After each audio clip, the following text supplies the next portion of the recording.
Buenas noches para todos. Es un enorme privilegio para Laboratorio Servier compartir esta actividad tan importante para nosotros con todos ustedes y con el doctor Argemiro Fragoso, quien es un experto en el área terapéutica como es la diabetes mellitus. Muchas gracias porque sabemos que todos tienen, digamos, un día, una jornada de trabajo intensa y sin embargo sacan el tiempo para compartir con nosotros. Adelante, doctor Fragoso. Es todo suyo el micrófono. Tomasa, muchas gracias. Para los que no conocen a Tomasa, me gustaría recordarles que Tomasa es la directora de marketing de Servier Colombia, pero además ella es médica egresada de la Universidad Central de Venezuela. Pero su acento, aunque es caribeño, ese acento no es caraqueño, ese acento es barranquillero, más barranquillero que caraqueño. Así que buenas noches a todos, bienvenidos. Hoy vamos a iniciar con el módulo 2 del curso para el manejo integral de la diabetes mellitus tipo 2 en atención primaria.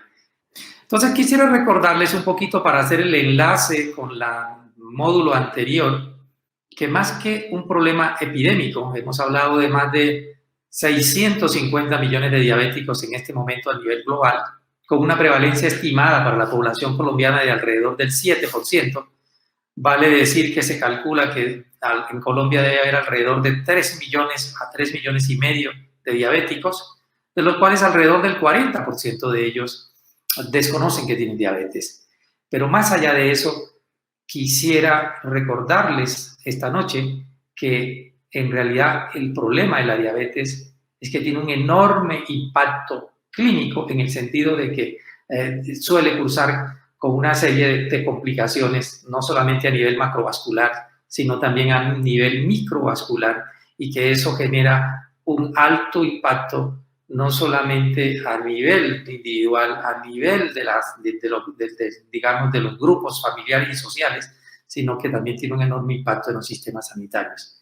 Pero lo que más quisiera que recordaran esta noche es que diabetes mellitus tipo 2, más allá de que suele cursar con complicaciones microvasculares, tiene un aumento de 2 a 4 veces en el riesgo de la enfermedad cardiovascular.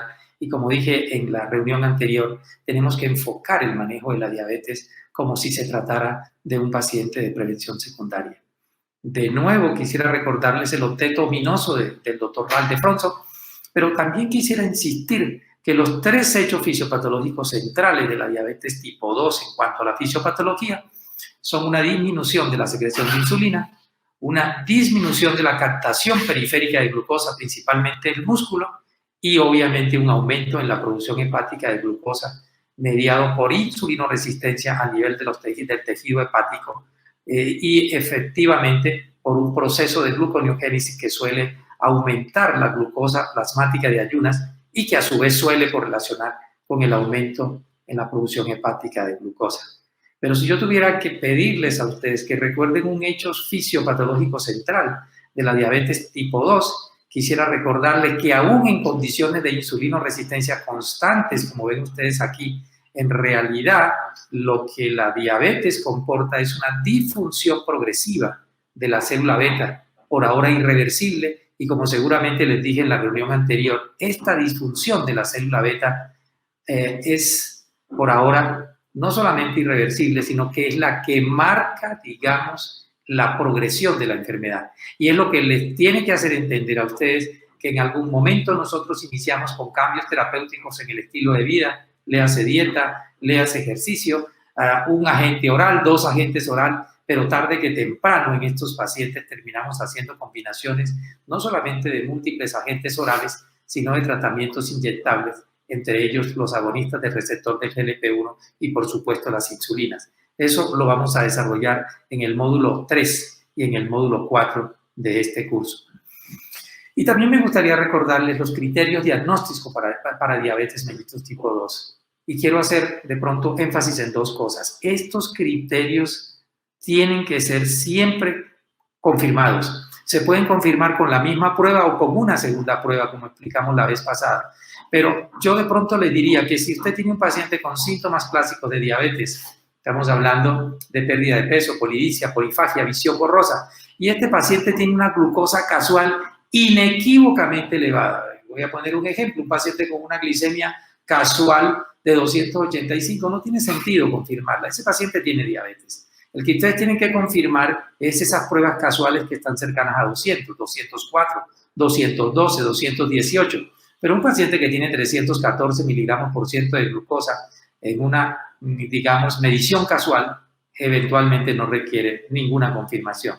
Y el otro aspecto en el que quiero hacer, digamos, énfasis es en la medición de la hemoglobina glicosilada. Insisto, como hemos dicho antes, salvo que esa medición provenga de un laboratorio certificado y estandarizado al método del DSST, usted podría utilizar la hemoglobina glicosilada como criterio diagnóstico de diabetes mellitus.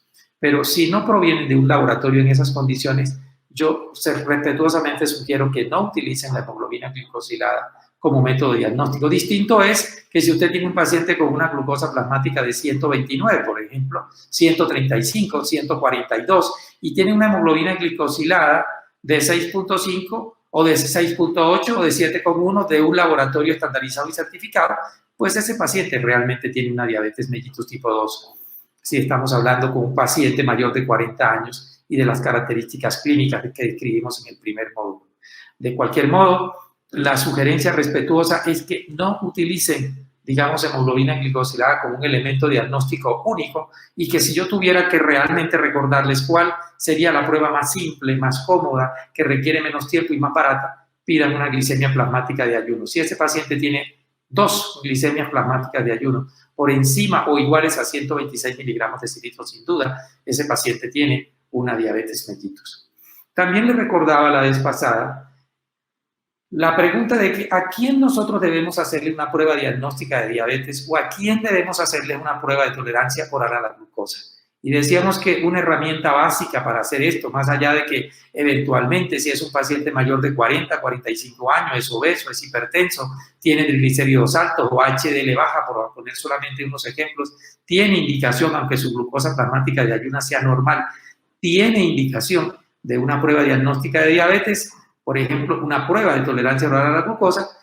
La guía del Ministerio de la Salud ha propuesto digamos, la herramienta que desarrolló Finlandia para su población, porque ha sido adaptada y ensayada para población colombiana, y en esta guía recibe este nombre, el FINRIS, y habíamos quedado que para esta reunión vamos a presentarles el FINRIS, cómo se aplica el FINRIS, y como hemos dicho antes, un puntaje mayor o igual a 12 en un total de 26 indica que ese paciente debe ser sometido a una prueba de tolerancia oral a la glucosa o a una prueba diagnóstica para diabetes. La prueba, de nuevo, en la que más insistimos, y estoy de acuerdo con la guía del ministerio que también propone lo mismo, es una glucosa plasmática de ayuno o simplemente una glicemia de ayuno. De manera que con esta introducción, que hace el enlace con lo que vimos en la reunión pasada, me gustaría, doctora Tomasa, que usted, digamos, nos presentara el FINRIS, y lo que vamos a hacer es que usted me lo va a aplicar a mí. Usted me pregunta, yo le voy respondiendo, y van a ver ustedes si yo tengo o no, por lo menos ahora, indicación para una prueba diagnóstica de diabetes. De manera que con esto, Tomasa, me gustaría que mostráramos el FINRIS y me lo aplicara a saber qué puntaje sacamos. Con mucho gusto, doctor. Entonces, para ese fin, usted me va a hacer el favor de responder unas preguntas que yo le voy a hacer. Muy sencillo. Pedro, ¿nos ayudas, por favor? Gracias. Vamos a proceder al cuestionario FINRIS. Doctor, cuénteme, para evaluar el primer puntaje, la primera pregunta. ¿Está en su edad, por favor? 63 años. Esta pregunta no nos gusta a las mujeres. Afortunadamente, sí, soy yo la que se la estoy haciendo al doctor. 63 años cumplidos, Tomasa. Me gustaría ver a los 50. Tomasa, ¿no es posible ver digamos, las diapositivas o las preguntas del FINRIS? Sí, ya las estamos viendo, doctor. Ya las estamos viendo. No, porque yo no las estoy viendo acá, pero bueno. Sí, pero ya toda la audiencia la está viendo. Ok. Entonces, con esa respuesta suya, tiene por ahí, doctor, 3 puntos. La siguiente, por favor.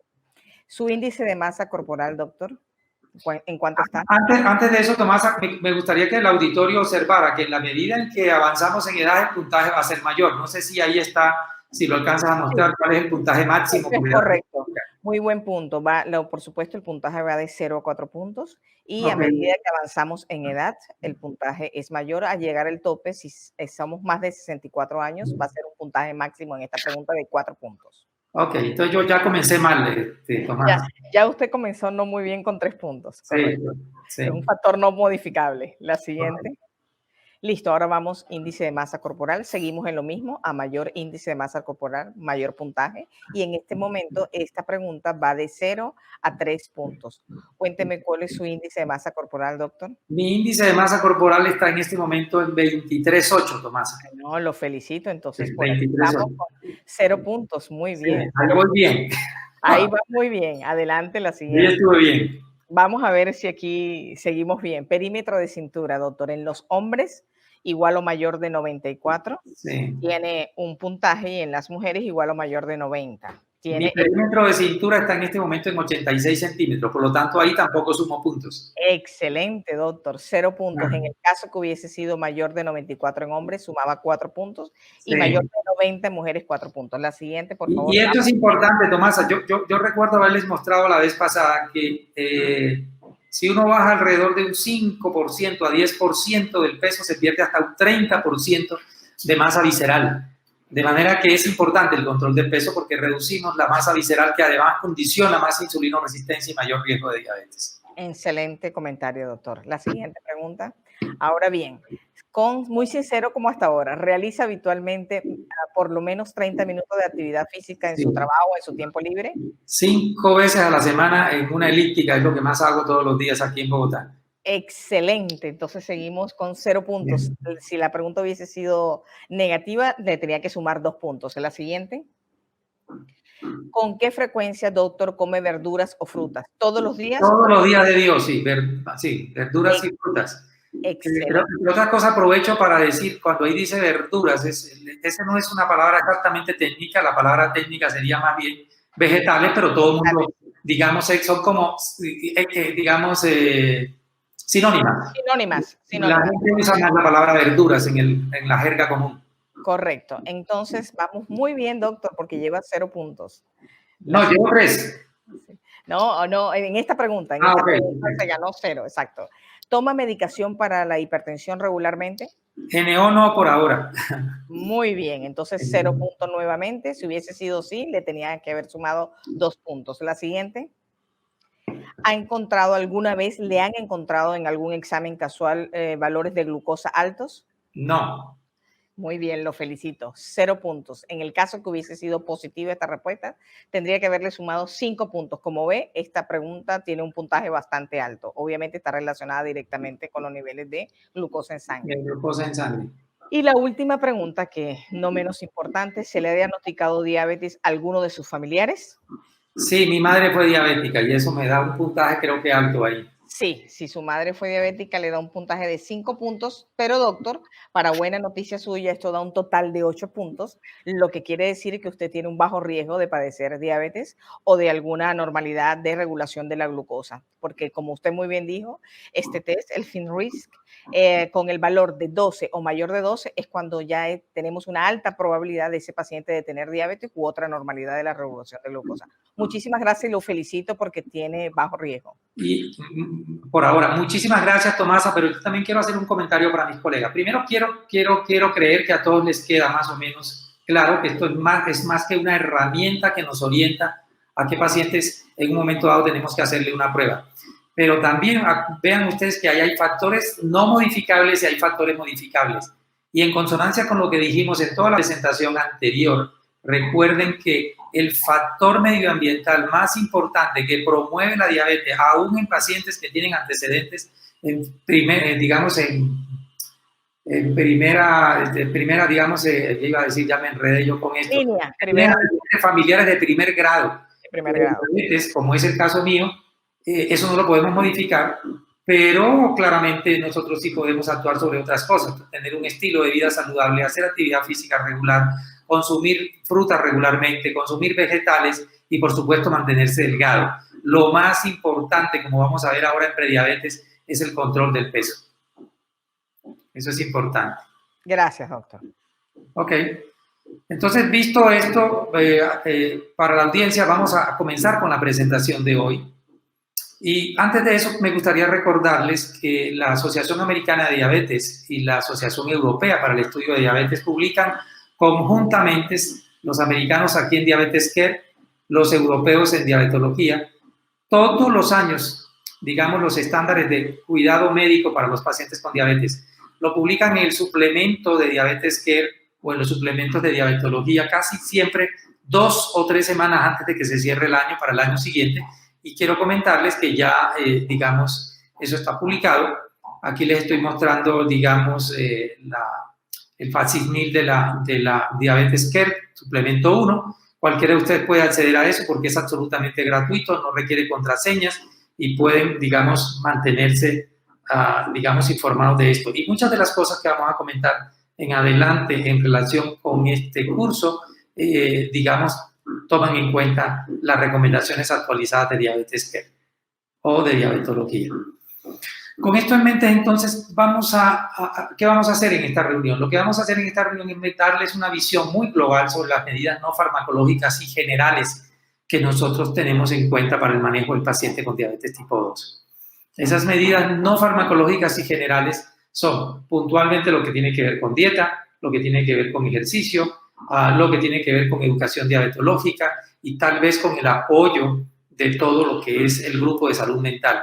Pero adicionalmente a eso, también tenemos que ver con las medidas generales que tienen que ver directamente con la reducción del riesgo, que son básicamente el control de la presión arterial, el control de los lípidos y, por supuesto, el control de la glucosa, que es lo que vamos a desarrollar, digamos, en los 2 módulos siguientes. Y algo no menos importante, en lo que he hecho énfasis incluso en la reunión anterior, es lo que tiene que ver con la protección de la función renal.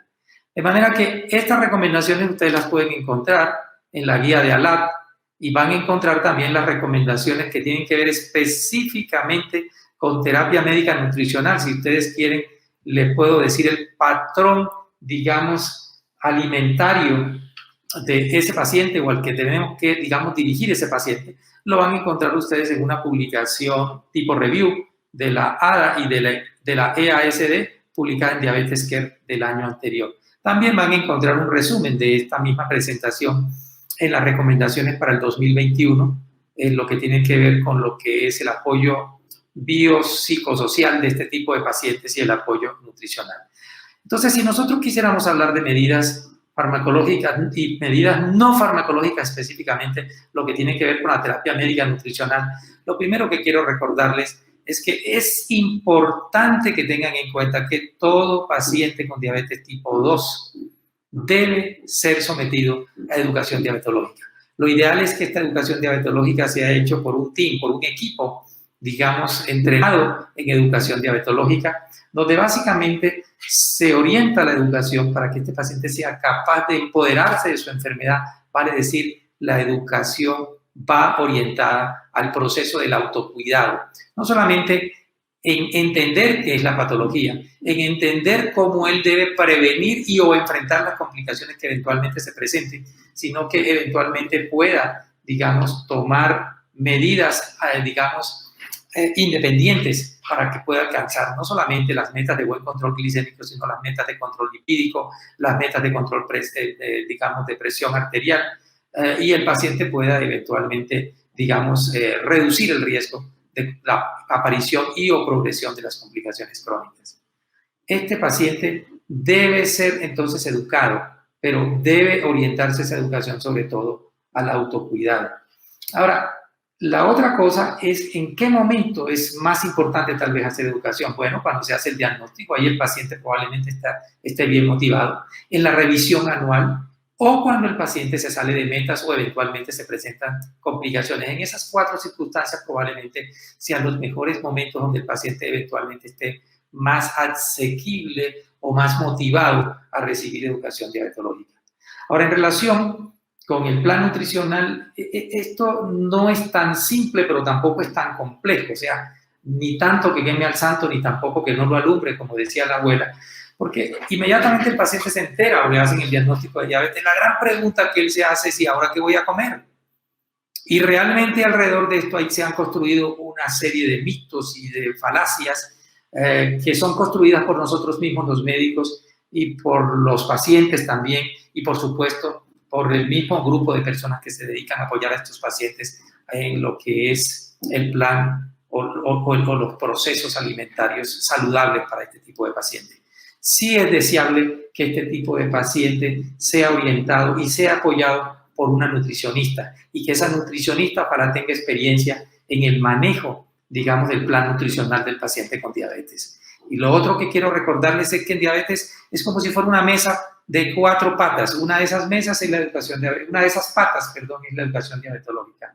Pero la otra pata es el plan nutricional. El plan nutricional juega un rol esencial en el manejo del paciente con diabetes. Y las otras patas son básicamente lo que tienen que ver con el control de la glucosa y en todas las medidas que nosotros tomamos para la reducción del riesgo.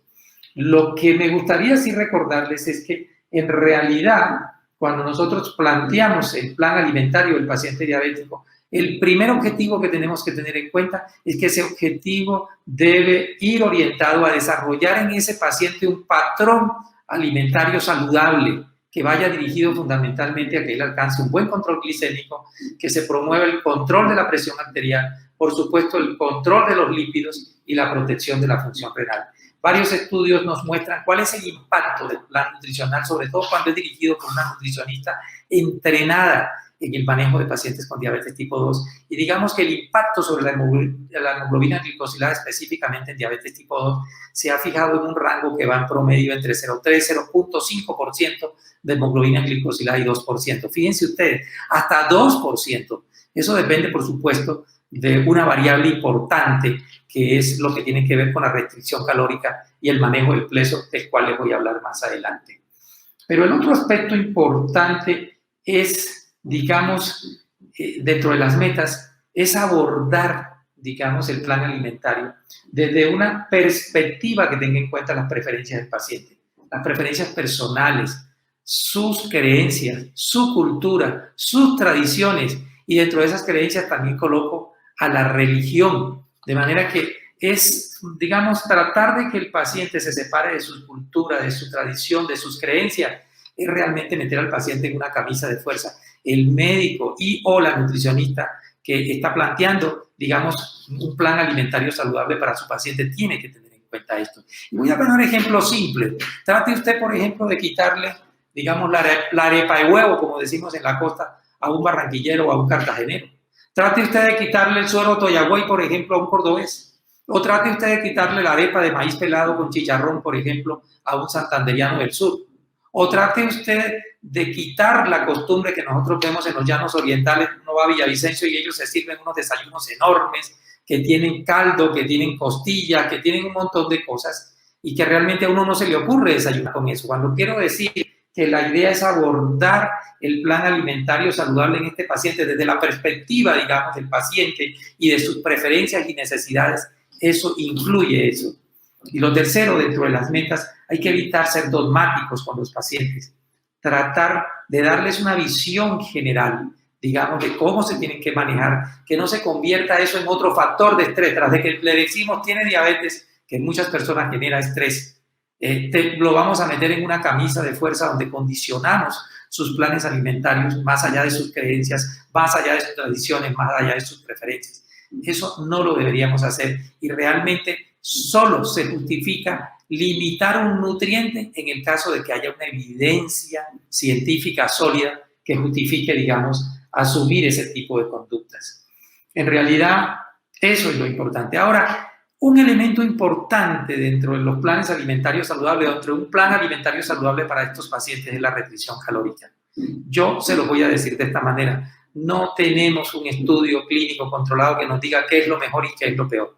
Pero sí hay hechos demostrados tanto en diabetes como en prediabetes. En términos generales, los estudios, como les mostraré más adelante, que tienen que ver con prediabetes, mostraron que reducciones del peso corporal total de entre un 7 y un 10%, digamos, son suficientes o tienen un impacto importante en la reducción del riesgo de progresión de intolerancia a los hidratos de carbono, vale decir prediabetes a diabetes tipo 2. Pero si nosotros hablamos del paciente que ya tiene diabetes, en este paciente que tiene diabetes, lo deseable, lo ideal, sería que perdiera por lo menos un 10% de su peso, pero en la práctica clínica de todos los días, nosotros promovemos pérdidas que están del mínimo entre un 5% y un 10% del peso. Básicamente lo que hacemos es pedir a este paciente una restricción calórica tal que, digamos, tenga una pérdida de peso cercana al 5 o al 10% de peso. Fíjense que no estamos hablando de pesos ideales,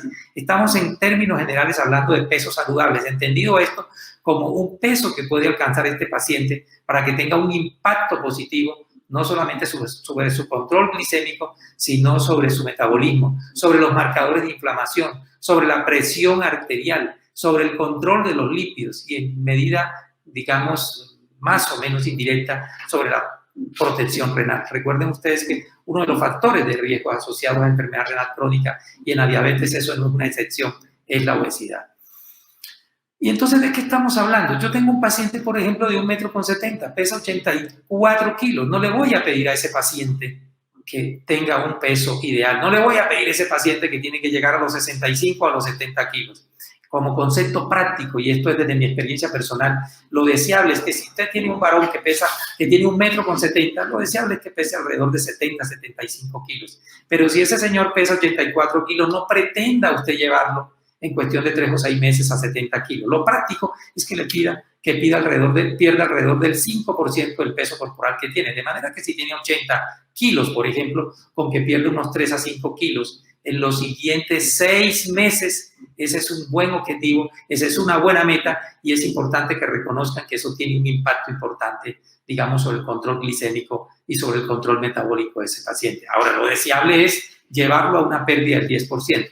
Pero en términos generales, mi sugerencia práctica es que se manejen con pérdidas entre un 5 y un 10% en un lapso que va entre 6 a 10 meses en ese tipo de pacientes. Ahora, si nosotros lo que queremos es hablar de remisión de la diabetes, y eso es posible, y lo vemos en algunos pacientes, necesitamos una pérdida que esté por lo menos alrededor del 15%. De manera que lo que tenemos que hacer dentro de un plan alimentario saludable, vale decir, un plan alimentario sano, balanceado, que contemple los 3 macronutrientes principales: carbohidratos, proteínas y lípidos, y los micronutrientes que este paciente tenga en un tiempo razonable, una pérdida de peso de un 5 a un 10%. Si ustedes lo observan muy bien, la mayoría de los pacientes no han ganado ese peso que tienen, ese paciente que pesa 90 kilos, ese que pesa 112, ese que pesa 85, para estaturas promedios en Colombia en los varones de 1,70 y alrededor de 1,58 a 1,62 en la mujer.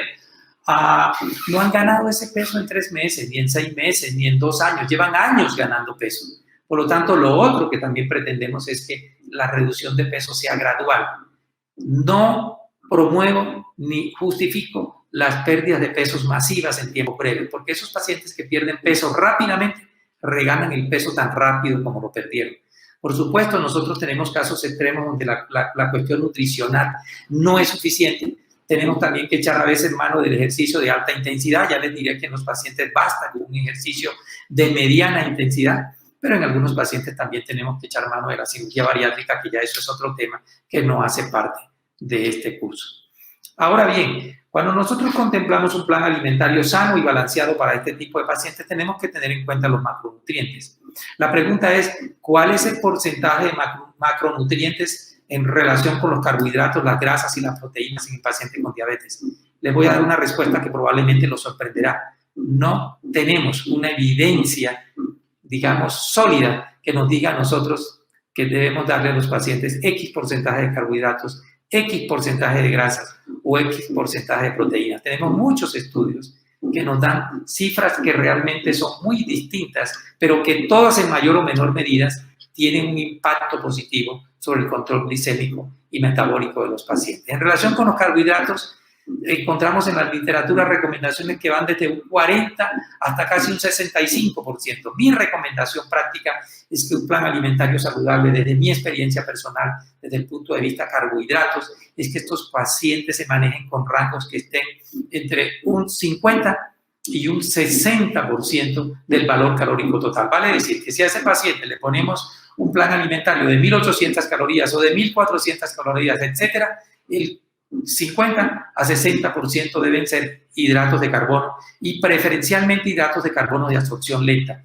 Reducir al máximo, y esta es una regla práctica, los carbohidratos de carbono de absorción rápida, o lo que llamamos también azúcares simples. En términos prácticos, cuando yo estoy aquí en mi consultorio con los pacientes, lo primero que les digo es, medida número 1, por favor, reducir el consumo de azúcares simples. Y me preguntan, ¿y qué son azúcares simples? Azúcares simples son la miel, la panela. Y cuando uno les dice eso, le dice, la miel. Yo no, la miel, la panela. Mucha gente consume miel y panela creyendo que eso es, digamos, una ingesta saludable. Entonces les decimos, reduzca al máximo el consumo de miel, de panelas, ponqué de cumpleaños, caramelos, chocolates, azúcar común y corriente, pan, gaseosas aún incluyendo las dietéticas, postres, helados. Cuando le decimos, usted no debe consumir esto, no es que no los puede consumir, claro que los puede consumir, pero que no sean nunca más del 10% del valor calórico total. Lo que le decimos a los pacientes de forma práctica es que reduzcan su consumo y si lo pueden eliminar prácticamente a cero, eso sería lo deseable. Y después ustedes saben que dónde están las principales fuentes de carbohidratos y eso es lo que hacemos con la nutricionista. A la nutricionista le podemos sugerir cuál es el porcentaje de carbohidratos y ella desde su entrenamiento convertirá, teniendo en cuenta las preferencias personales, las creencias, las tradiciones de ese paciente, lo va a convertir, digamos, en un plan alimentario que sea saludable para el paciente. Y yo no lo dije antes y se me escapó, pero uno de esos objetivos o una de las metas esenciales para la terapia nutricional del paciente con diabetes tipo 2 es no perder el placer de comer. Y si yo obligo al paciente y lo saco de su entorno, lo saco de sus tradiciones, lo saco de sus preferencias, uno de los problemas que voy a tener es que el paciente pierde el placer de comer y lo observa uno en la práctica, es que el paciente cuando se le somete a eso, él podrá adherir a ese plan durante un mes, durante 2 meses, pero créanme, la mayoría de las veces al tercer o cuarto mes el paciente está volviendo a sus costumbres previas y eso hace que sea muy difícil el control. En relación con las grasas es exactamente lo mismo que pasa con los carbohidratos. No tenemos unas cifras, pero en términos generales lo que se recomienda, y lo hago desde mi experiencia personal también, es que estos pacientes consuman entre un 30 a un 35% de grasas del valor calórico total. Donde sí hay una evidencia más sólida que puede soportar esto, es cómo distribuir esas grasas. Y lo que se pide es que en el paciente diabético tipo 2, las grasas saturadas sean menos del 7% y el resto se distribuya principalmente en grasa poliinsaturada y en grasa monoinsaturada. De manera que si uno distribuye las grasas en términos generales, lo que hacemos es 50% de carbohidratos y de grasas un 30%, de los cuales la grasa saturada es menos del 7%, grasa poliinsaturada 12-13% y el resto de grasa monoinsaturada. Como ven ustedes, nos queda alrededor de un 15 a un 20% de proteínas. Y eso es lo que normalmente se hace y es la forma como lo distribuimos. Lo que sí vemos nosotros es que, digamos, los distintos planes y las distintas dietas, y hay en 1000 dietas, ya les mencionaré cuáles son las más comunes de forma genérica, en realidad tienen distintos porcentajes, varía mucho. Los de carbohidratos incluso hemos tenido dietas hasta con 20% de carbohidratos, 25% de carbohidratos, y eso es un problema sobre todo cuando nosotros damos dietas de muy bajas calorías. Ojo con las dietas de muy bajas calorías y muy bajas en carbohidratos. Recuerden ustedes que a partir de los carbohidratos directamente vamos a tener la formación de glucosa. La glucosa es el combustible esencial, digamos, de la economía humana. Y ese combustible, si el organismo no tiene forma de tomarlo directamente de una fuente o que se produzca de una fuente directa, lo que hace es que a través de procesos de gluconeogénesis va a formar entonces fuentes de energía, sobre todo con los cuerpos cetónicos, y el riesgo es que en aquellas personas, por ejemplo, que están lactando, o en aquellas personas que tienen enfermedad renal crónica avanzada, o en aquellos pacientes que toman inhibidores de la DPP, inhibidores de la SGLT2, es que estos pacientes hagan cuadros de cetoacidosis. Por lo tanto, en general no recomendamos las dietas de muy bajas calorías en este tipo de pacientes, aunque ustedes saben, se practica con frecuencia, no solamente dietas de muy bajas calorías, sino dietas restringidas en carbohidratos y se le aumenta entonces la proporción de grasas y de proteínas. De manera que, para decirlo de manera simple, en el plan alimentario del paciente diabético saludable, debe haber una proporción razonable de carbohidratos entre un 50 y un 60%, de grasas alrededor de un 30% y de proteínas entre un 15 y un 20% para completar el 100% del valor calórico total. El otro asunto tiene que ver con micronutrientes y suplementos nutricionales. Lo primero que quiero decirles es que si usted se alimenta de forma sana y balanceada, y si usted ha sido valorado por un nutricionista o por un nutriólogo, usted no necesita, digamos, suplementos nutricionales, porque habitualmente si su dieta es sana, si su dieta es balanceada, no se requiere, digamos, el aporte de estos micronutrientes que ustedes saben hace parte del negocio de la nutrición que hay en todos los países. De hecho, no hay ninguna evidencia en que usted tenga que agregar un micronutriente específico, salvo que se demuestre que específicamente tiene digamos, un déficit específico con un micronutriente puntual. En ese caso se justifica darlo, pero en un paciente que, digamos, se alimenta sanamente y que tiene una dieta sana y balanceada, en ese paciente no se requiere y no es necesario dar suplementos nutricionales ni dar micronutrientes.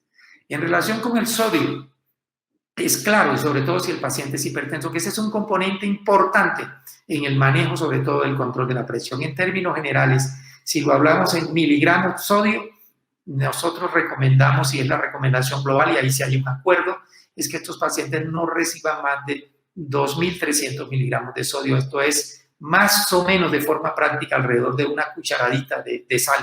Pero yo tendría que decirles que lo que tenemos es que pedirle a los pacientes que abandonen aquellas costumbres de agregarle sodio a las comidas más allá de lo que ya tienen cuando son preparadas y evitar aquellos alimentos ricos en sodio. Y les voy a poner un ejemplo común, el consumo, por ejemplo, de enlatados o el consumo de alimentos, digamos, procesados que tienen realmente una alta concentración de sodio. En todos los países, no solamente en Estados Unidos, en Europa, aquí en América Latina, hay por lo menos una media docena de edulcorantes aprobados para el uso, no solamente de pacientes diabéticos, sino de aquellos pacientes que tienen sobrepeso o obesidad. Hasta ahora no hay ninguna evidencia que el uso de edulcorantes tenga algún impacto significativo sobre el control glicémico. No los aconsejamos, al contrario, preferiríamos que las personas no utilizaran edulcorantes. En tiempo reciente hemos tenido estudios que sugieren que el uso de edulcorantes se puede asociar con pérdida de peso, pero también hemos tenido estudios que sugieren que pueden ganar peso. De hecho, yo tengo un viejo chiste, un chiste flojo, y es que yo creo que los edulcorantes engordan. Y cuando me preguntan por qué, a veces suelo decir, ¿usted se ha fijado cuando usted entra a una cafetería quién está utilizando edulcorantes? Y las personas suelen responderme que sí, claro, los gordos. Luego, los edulcorantes engordan. Ese es el viejo chiste, el chiste malo, pero en realidad no hay evidencia de que eso tenga ningún impacto, como dije antes, sobre el control glicémico. Y lo que de pronto a mí me parece positivo de los edulcorantes es que se podía utilizar como una estrategia para que el paciente vaya abandonando sobre todo el consumo de azúcares simples y se acostumbre, por ejemplo, a consumir alimentos sin azúcares o alimentos procesados. Y en relación con los productos dietéticos, ahí tenemos un problema mayor, porque el problema de los productos dietéticos es que ¿qué es un producto dietético? Va definido según la legislación de cada país. Tenemos un problema en Colombia, y es que primero, en Colombia no hay etiquetado de alimentos, no es obligatorio. Entiendo que en este momento se está discutiendo una ley alrededor del tema. Segundo, no hay una legislación específica que nos diga qué es un producto dietético. En algunos países un producto dietético es simplemente cambiar la composición bioquímica de uno de los componentes, y a pesar de que ese producto tenga un mayor valor calórico que el original, se interpreta como un producto dietético. No recomendamos los llamados productos dietéticos, sobre todo en este país donde no hay etiquetado nutricional y el paciente realmente no sabe lo que está consumiendo. De hecho, cuando decimos que estos pacientes, digamos, deben consumir tanto de grasa saturada, tanto de grasa monoinsaturada, en general lo que nosotros recomendamos es que nunca consuman alimentos que no tengan un mínimo de etiquetado nutricional, y eso realmente es un problema, por lo menos en nuestro país. Y en relación con el alcohol, se ha dicho siempre y se ha estipulado siempre que el consumo moderado de alcohol, digamos, podría ser, entre comillas, beneficioso para los pacientes, y se ha planteado que cierto tipo, digamos, de derivados de alcohol, como el vino tinto, pudieran tener un impacto sobre la reducción del riesgo cardiovascular. Eso realmente no tiene una evidencia sólida y muchos de esos estudios son incluso patrocinados por las mismas, digamos, compañías que le interesan promover sus productos. ¿Se puede permitir el alcohol en el diabético? Sí. En general, permitimos el consumo moderado de alcohol. Y para hacerlo práctico, lo que sugerimos es que si hablamos de cerveza, al varón le podemos permitir hasta 2 tragos y a la mujer le permitimos 1 trago. Lo mismo con el vino y lo mismo con los destilados, llámese whisky o ron, etc. Y digamos que un trago, ¿qué es un trago de cerveza? Un trago de cerveza son aproximadamente 12 onzas de cerveza, vale decir más o menos 1 onza son 30 mililitros, entonces tendrían que ser más o menos 360 mililitros, que ustedes se acuerdan, eso es más o menos lo que es una cerveza mediana. Una cerveza, por ejemplo, voy a dar un nombre acá, se me ocurre, por ejemplo, la Club Colombia, por ejemplo, una Club Colombia negra mediana que tiene alrededor de 350, 360 mililitros, un poquito menos de medio litro de cerveza. O 5 a 6 onzas de vino, 5 a 6 onzas de vino, que es más o menos la mitad de lo que se les permite de cerveza, o 1 a 1,5 onzas de bebidas destiladas. Eso es lo que se sugiere, pero no debemos nunca promover el uso del alcohol. Y específicamente el alcohol, de pronto debemos limitarlo, ojalá a 0, a los pacientes que tienen hipertrigliceridemia severa, porque el alcohol, digamos, es una fuente que genera, digamos, un aumento de los triglicéridos. No deberíamos promover el uso del alcohol en aquellos pacientes que están en riesgo de hipoglicemia, porque ustedes saben que inhibe el proceso de gluconeogénesis, y en aquellos que tienen también de pronto neuropatías no sería de pronto una buena idea, en tanto y en cuanto están más expuestos entonces a complicaciones. Y sobre el tabaco, creo que todos ustedes tienen esa información. Es deseable que los pacientes no fumen, pero si el paciente ya fuma, sería deseable también brindarles consejerías para que estos pacientes abandonen el tabaco. De manera que esa es una visión global de este tipo de pacientes. En términos generales, el plan nutricional debe ser un plan nutricional saludable, balanceado, individualizado, ojalá orientado por una, digamos, nutricionista entrenada en el manejo de pacientes con diabetes, con una proporción básica de macronutrientes, 50% a 60% de carbohidratos, 25 a 30%, a máximo 35% de grasas, pero teniendo en cuenta que fundamentalmente la grasa saturada debe ser menor del 7% y un 15 a un 20% de proteínas. Ahora, se han ensayado muchas dietas. Las dietas, digamos, más reconocidas o las más conocidas que se aplican de distintas maneras, no solamente en los pacientes diabéticos o en los pacientes prediabéticos, sino también en los pacientes, digamos, con diabetes y en los pacientes obesos, son básicamente las que ustedes ven en esta diapositiva. La dieta mediterránea, la DAS, que es una dieta que se diseñó básicamente, y de ahí vienen sus siglas, para detener, para frenar la hipertensión. DA quiere decir enfoque dietario para detener la hipertensión. Las dietas vegetarianas, si quieren ustedes pongan ahí también veganas, que no son exactamente las mismas. Las dietas bajas en grasas, las bajas de carbohidratos y el ayuno intermitente, que no debería ponerlo ahí en dietas, porque más que una dieta es, digamos, un plan alimentario orientado a controlar el peso.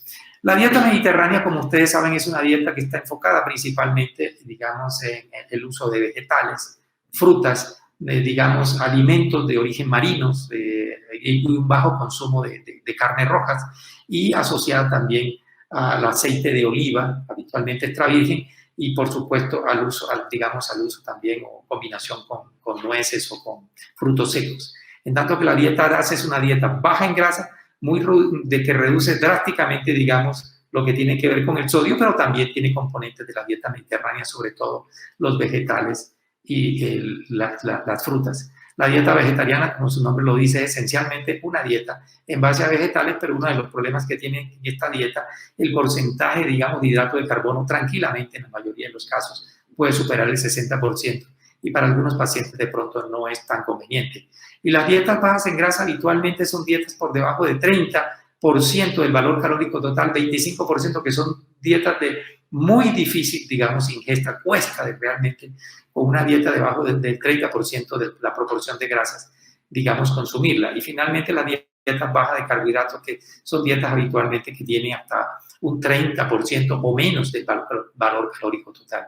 En realidad, todas estas dietas, en mayor o menor medida, han demostrado ser útiles en el manejo del paciente con diabetes tipo 2, tienen un impacto, digamos, significativo sobre el control glicémico, sobre el control metabólico, reducen los marcadores de inflamación, pero en realidad ninguna de estas dietas, excepto la dieta mediterránea, ya les mostraré el estudio, es la única que más allá de que puede tener un impacto sobre el control glicémico y metabólico, podría reducir el riesgo de la enfermedad cardiovascular. Y digo podría porque tenemos un solo estudio que fue publicado en el año 2013 en el New England. Luego ellos tuvieron que retirar ese estudio y digamos, a convenir con el editorialista una publicación actualizada que finalmente se hizo en el 2008 y en este momento es la única dieta de todas las dietas que se pueden ensayar en el paciente diabético que ha demostrado que tiene un impacto sobre la reducción del riesgo de la enfermedad cardiovascular.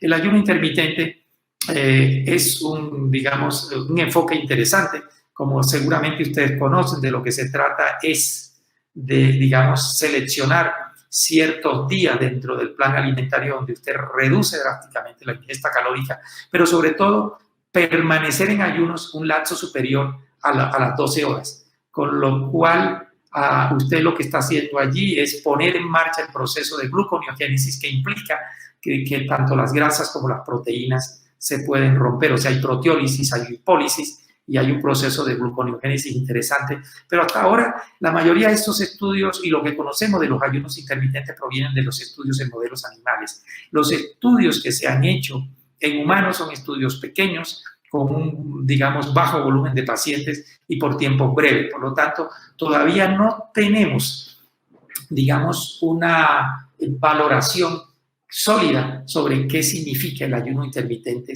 y digamos, no solamente en población común y corriente, sobre todo con sobrepeso o obesidad, sino en pacientes con diabetes. Sin embargo, digamos, lo que conocemos de los estudios en modelos animales, si pudiéramos extrapolarlos a estudios en humanos, suena definitivamente interesante, pero lo que se sabe, por ejemplo, en diabetes es que el ayuno intermitente fundamentalmente tiene un impacto sobre el peso, y si eso fuera cierto y no tuviera ninguna, digamos, consecuencia adversa, podría ser, digamos, una estrategia interesante dentro del plan del manejo nutricional con el paciente diabético.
Ok, entonces estábamos hablando de las dietas y ahora quiero mostrarles los resultados. Esta es la dieta mediterránea. Esta es la única, digamos, publicación que tenemos. Este es el estudio de los investigadores del Predimed. Y lo que ellos quisieron mirar en un grupo de pacientes con o sin diabetes, cuál era el impacto de la dieta mediterránea y digamos, respecto a una dieta control baja en grasas. Esta es la dieta control baja en grasas y ellos tomaron dos opciones de dieta mediterránea.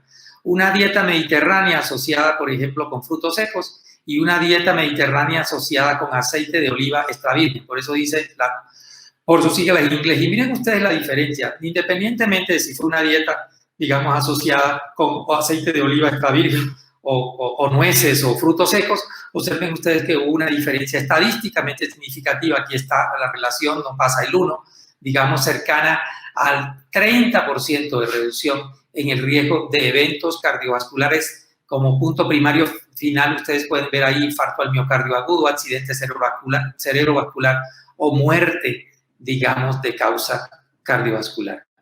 De manera que yo lo voy a resumir de esta manera. El tema del plan alimentario con el paciente diabético debe ser un plan entonces sano, balanceado, saludable, orientado a, digamos, a reducir no solamente la glicemia, sino alcanzar, digamos, un mejor control metabólico en este tipo de pacientes y a detener la aparición y o progresión de las complicaciones crónicas. Debe ser orientado por una nutricionista entrenada en el manejo de este tipo de pacientes y debe consultar las necesidades, digamos, o las necesidades o las preferencias del paciente en relación con su medio ambiente, con su cultura y con sus tradiciones. El otro punto es la actividad física. Si uno quisiera hablar de actividad física en diabetes tipo 2 y de una manera muy a fondo, tendría que hablar del consumo de calórico y de energía, pero miren, básicamente lo que nosotros pedimos es que estos pacientes hagan actividad física aeróbica, por lo menos en un 70-80%, y un resto de un 20 o un 30% de actividad física de resistencia. La sugerencia es combinar las dos cosas, pero si no se pueden combinar las dos cosas, lo esencial es que haga actividad física aeróbica. ¿Qué le pedimos a los pacientes? Caminar, nadar, bailar, hacer bicicleta, hacer elíptica, por ejemplo, pero les pedimos algo que puedan hacer y que se puedan adaptar a estos pacientes. Lo que está recomendado tanto por la ADA y la EASD y recientemente por la Organización Mundial de la Salud es que estos pacientes hagan un mínimo de 150 minutos de actividad física a lo largo de la semana. Si este paciente no está acostumbrado a hacer actividad física regular, lo primero que le pedimos es que genere un espacio para que empiece a hacer actividad física, pero en ese espacio los primeros 10 días o 15 días es probable que no tenga necesidad de hacer actividad física. Lo que necesitamos es que el paciente, digamos, contemple la posibilidad de hacerlo y empiece a hacerlo. Para pacientes mayores de 60 años, quizás la actividad física más recomendada es simplemente que camine. ¿Qué tan rápido? Me gusta decirle a los pacientes, tan rápido como que usted pueda hablar con el compañero que va al lado o pueda sostener una conversación telefónica sin jadear. Si está jadeando, se está excediendo. Los alemanes hace muchos años sugirieron también una medida práctica. Mídase la frecuencia cardíaca. Si usted es mayor de 60 años, que no pase de 130 por minuto. La reglita de los 130. También tenemos otra que no la aplico tanto, que es 220 menos la edad, ¿sí? Pero en términos generales no tenemos que entrar, digamos, en una propuesta muy técnica. Simplemente se le dice al paciente que tiene que mover su cuerpo. La intención de la actividad física no es lograr que el paciente pierda peso con su actividad física. Lo que queremos es mejorar la insulinoresistencia. Ya a principios de los 90, Schulman, que lamentablemente ya falleció, un investigador muy reconocido en los Estados Unidos, mostró que una pequeña carga de actividad física, como caminar rápidamente, subir escaleras, hacer elíptica, esas pequeñas cargas de una actividad física moderada de unos 20 minutos, mejora la insulinoresistencia hasta por 48 horas. Por lo tanto, no es necesario tampoco que el paciente haga actividad física todos los días. Con que haga un día sí, un día no y sume un promedio de 150 minutos por semana está bien. Reitero, el propósito no es que el paciente pierda peso con actividad física. En realidad, si ustedes quieren que el paciente baje de peso, háganlo con la dieta. El paciente puede bajar de peso solamente con la dieta. La actividad física debe ser un elemento complementario que le permite, por un lado, mantener un adecuado desempeño cardiopulmonar y por otra parte le ayuda a mantener el peso perdido con la dieta. Y les voy a dar una regla práctica. Miren, cada 7.000 calorías que usted se ahorre de ingesta, o sea, 7.000 calorías menos, eso es 1 kilo. Si usted tiene un paciente con un plan alimentario, por ejemplo, de 1.800 calorías para mantener el peso que tiene en este momento, y usted lo pone en una dieta de 1.400, 1.300 calorías diarias, vale decir un promedio de 500 calorías menos, ese paciente en una semana ha perdido 3.500 calorías. En 2 semanas ha perdido 7.000 calorías, por lo cual en 2 semanas, en teoría, debe perder 1 kilo. Lo que nosotros buscamos es pedirle a los pacientes que pierdan entre 1 kilo, máximo 2 kilos por mes. No es que el paciente no pueda perder 3 o 4 kilos. De hecho, en algunas de las planes, digamos, dietarios de los pacientes en prediabetes, se les propuso pérdidas entre 2 y 4 kilos. Soy más amigos, y esto surge también de nuestra experiencia personal, que los pacientes pierdan entre 1 y 2 kilos por mes, con la idea de que el paciente pierda entre un 5 y un 10% de su peso, digamos, en los siguientes 9 a 12 meses. El propósito es que pierda peso gradualmente, pero esa pérdida de peso debe ser fundamentalmente a expensas de la dieta y una actividad física, como dije antes, caminar, nadar, bailar o hacer bicicleta, digamos, de forma moderada. Si nosotros queremos que el paciente pierda peso, realmente requerimos que este paciente haga actividad física, digamos, de manera intensiva. Y como ustedes comprenderán, la mayoría de los pacientes diabéticos tipo 2 no están ya en condiciones de hacer actividad física de manera intensiva. Vamos ahora a pasar a otro aspecto. Y yo no sé, Tomasa, si hay alguna pregunta hasta acá sobre, digamos, el plan nutricional del paciente diabético. Sí, doctor. El tema que tiene que ver con eso. Antes de pasar ahora al concepto de prediabetes. Cuénteme. Sí, eso es correcto. La doctora Claudia Vega pregunta, ¿cómo sería la recomendación del consumo de frutas en el paciente diabético teniendo en cuenta su beneficio nutricional y considerando que son carbohidratos simples? Sí, se lo voy a decir porque se preguntan mucho eso los pacientes y a veces los colegas. Lo que yo recomiendo es que los pacientes consuman por lo menos una porción de fruta todos los días. Y cuando digo una porción me refiero a un plato de tamaño mediano donde ustedes pueden picar, así lo voy a decir así, 2 o 3 frutas que las combinen. Preferimos que los pacientes consuman la fruta entera, no en jugos. Y lo que recomendamos es mínimo una porción, ojalá 2 porciones o 2 servidas de fruta todos los días.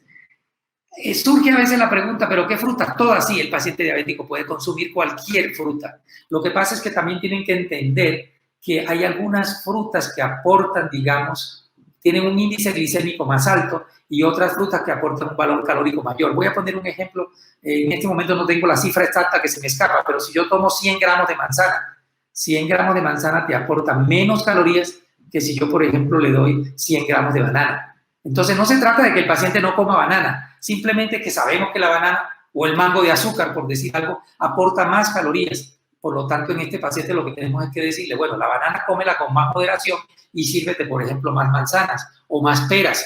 Entonces, la idea es que coma la fruta entera, en mínimo una porción, 2 porciones diarias. Y aprovechando esta pregunta, no debe faltar una porción de vegetales todos los días en la vida de este paciente. No lo debe faltar. Si ustedes me preguntan a mí de forma práctica, ¿qué le digo yo a mis pacientes para que me entiendan? Le digo, número 1, reduzca al máximo el consumo de azúcares simples. Ya les dije, miel, panela, ponqué de cumpleaños, caramelos, chocolates, azúcar común y corriente, pan, dulces, gaseosas. Ellos entienden fácilmente si uno le habla en esos términos. 2, reduzca el consumo de grasa, sobre todo de origen animal. ¿Y cómo se hace esto de forma práctica? Se les dice, oiga, carne roja, ojalá no más de 2 veces por semana. Ojalá que sea magra, al horno o a la brasa. Y no solamente porque no es, digamos, adecuada para un paciente con diabetes consumir carnes rojas que tienen un alto, digamos, contenido más de grasa saturada, sino que quiero recordarles que la OMS hace por lo menos una decena de años viene sugiriendo ojo con el consumo de carne roja porque parece asociarse con un aumento en el riesgo de cáncer de colon. No lo sabemos. No sabemos si es la carne roja, no lo sabemos si es la forma en que lo consumimos o la preparamos. Pero por ahora y mientras aprendemos, la tendencia es a pedirle a los pacientes y en particular a los diabéticos que reduzcan el consumo de carnes rojas. Y en vez de eso, ¿qué? Oiga, prepare pollo sin piel. Y en vez de pollo sin piel, prepare pescado. Haga al revés de lo que hace la mayoría de los colombianos. Más pescado, menos pollo, menos carne. No consuma fritos, no consuma embutidos, no consuma vísceras, quesos. No consuma ningún queso que tenga en el etiquetado nutricional un contenido de mayor de un 10% de grasas saturadas. Y les puedo dar un nombre, yo les puedo a los pacientes que les recomiendo, sí, queso campesino Doña Leche línea Slim. El queso campesino Doña Leche línea Slim, cuyo paquetico de 500 gramos vale alrededor de 12, 14 mil pesos en Carulla, por lo tanto se puede conseguir más barato en otros sitios, ese queso tiene un 10% de grasa saturada. Ese es un buen queso para ese tipo de pacientes. Entonces, les pedimos, paso número 1, suprima al máximo el consumo de azúcares simples. Paso número 2, de forma práctica, reduzca el consumo de grasas de origen animal, y de esa manera se lo decimos. No es que no pueda comer. Hombre, yo puedo ponerles a ustedes un ejemplo. A mí me encanta la longaniza. Y ustedes saben que al frente de Villa de Leyva está Sutamarchán. Bueno, yo no voy a Villa de Leyva sino 1 o 2 veces por año, pero cada vez que voy a Villa de Leyva yo me doy un paso por Sutamarchán. Que lo haga 1 o 2 veces al año un paciente, eso no está mal. Que no lo haga de manera rutinaria. ¿Cuál es la otra medida que les pedimos? Reduzca el tamaño de las porciones. Y les pedimos que lo reduzca. Sírvase en platos pequeños para que tenga una sensación distinta de saciedad que cuando usted se sirve en un plato grande, que tiene la sensación que come menos. Pero también les pedimos todos los días consuma 1 o 2 servidas de fruta y sin limitación, digamos, en el tipo de fruta, salvo, como les dije antes, algunas que aportan, digamos, más calorías. Yo les dije a ustedes que algunas tienen un mayor índice glicémico. Quisiera decirles ahora que no hay ninguna evidencia de que el índice glicémico pudiera ser peor o mejor en términos de control glicémico. No se ha visto que realmente haya un impacto importante sobre la hemoglobina glicosilada. Por lo tanto, eso ha perdido con los años, digamos, la importancia que se le dio hace 5 o 10 años atrás. Y adicionalmente a eso, se les pide que no dejen de consumir vegetales y que agreguen granos, así les digo, granos a sus comidas, lentejas, habichuelas, garbanzos, etcétera, etcétera. Pero dentro de todo eso, siempre tenemos que tener en cuenta la recomendación de la nutricionista, porque ella es la que va a balancear esa proporción de hidratos de carbono, proteínas y, por supuesto, grasas y micronutrientes dentro de la dieta. De nuevo, si ese paciente consume o tiene una dieta sana y balanceada, no tiene necesidad de agregar micronutrientes o, digamos, productos dietéticos. Doctor, no sé si... pregunta de la doctora Liliana. ¿Qué opina de la dieta cetogénica que está siendo muy promovida últimamente para bajar de peso? Eso es lo mismo que hablar de esto. Miren, cuando estamos hablando de dietas cetogénicas, estamos hablando de la última que está aquí, o la penúltima, baja en carbohidratos o baja de carbohidratos. Básicamente lo que se hace es, se le da al paciente una proporción baja de hidratos de carbono y se aumenta la proporción de proteínas y de grasas. ¿Y por qué se llama cetogénica? Porque ya se los expliqué antes, si usted no tiene la fuente de carbohidrato, que es el combustible a partir de, digamos, a partir de ahí se genera glucosa, es el combustible. Entonces el cuerpo, ¿qué hace? Echa mano de la gluconeogénesis. ¿Qué hace eso? Desdobla las grasas, desdobla las proteínas, y con eso entonces nosotros tenemos, digamos, una fuente de energía, en particular cuerpo cetónico. Recuerden ustedes que el sistema nervioso central utiliza los cuerpos cetónicos como fuente de energía. Nosotros habitualmente no recomendamos esas dietas cetogénicas en el paciente que tiene enfermedad renal crónica avanzada, en el paciente que está con un inhibidor de la SGLT2 y en pacientes mayores por encima de los 65 años probablemente tampoco, digamos, sería una buena idea hacer ese tipo de dietas. Ahora, el tema con las dietas cetogénicas es que tienen un impacto importante sobre el peso. Los pacientes pierden peso muy rápidamente, pero tengo que decirles que en la generalidad de las veces estos pacientes reganan el peso tan rápido como lo perdieron. Por lo tanto, en términos generales, voy a volver a un concepto que ya dije antes. Lo que buscamos en el paciente diabético tipo 2, y esa es una de sus metas principales, es que ellos alcancen una meta de un plan alimentario sano y balanceado, donde haya una proporción razonable de hidratos de carbono, de proteínas y de grasas, como manda la ley de Dios. Esto es más o menos entre un 50-60% de hidratos de carbono, incluso podría poner hasta 45%, pero si ya usted le está poniendo una dieta donde haya menos de 30% de hidratos de carbono, ya esa es una dieta muy baja de hidratos de carbono. Alrededor de un 15 a un 20% de proteínas y alrededor de un 30% de grasas. Ahora, ¿qué hemos aprendido nosotros? Más que de la prevención, no me gusta esa palabra porque no estamos seguros si estamos previniendo la diabetes. En realidad, sí estamos, digamos, retrasando la aparición de la enfermedad. A lo largo de estos años hemos tenido por lo menos una decena de estudios, y ya me estoy quedando muy corto, donde distintas intervenciones con dieta, con ejercicio o con fármacos prueban que nosotros podemos retrasar la aparición de la diabetes tipo 2 en pacientes en riesgo. ¿Y cuáles son esos pacientes en riesgo? Pacientes que tienen intolerancia a los hidratos de carbono o pacientes que tienen glucosa de ayunas alteradas. que eufemística, digamos, en general nosotros llamamos prediabetes, y como les dije en la reunión pasada, no me gusta utilizar la palabra prediabetes porque tiene una connotación psicológica negativa sobre el paciente. En realidad, el primer estudio en ser publicado en prediabetes, en pacientes que tenían, como ven ustedes aquí, intolerancia a los hidratos de carbono, fue el estudio de aquí.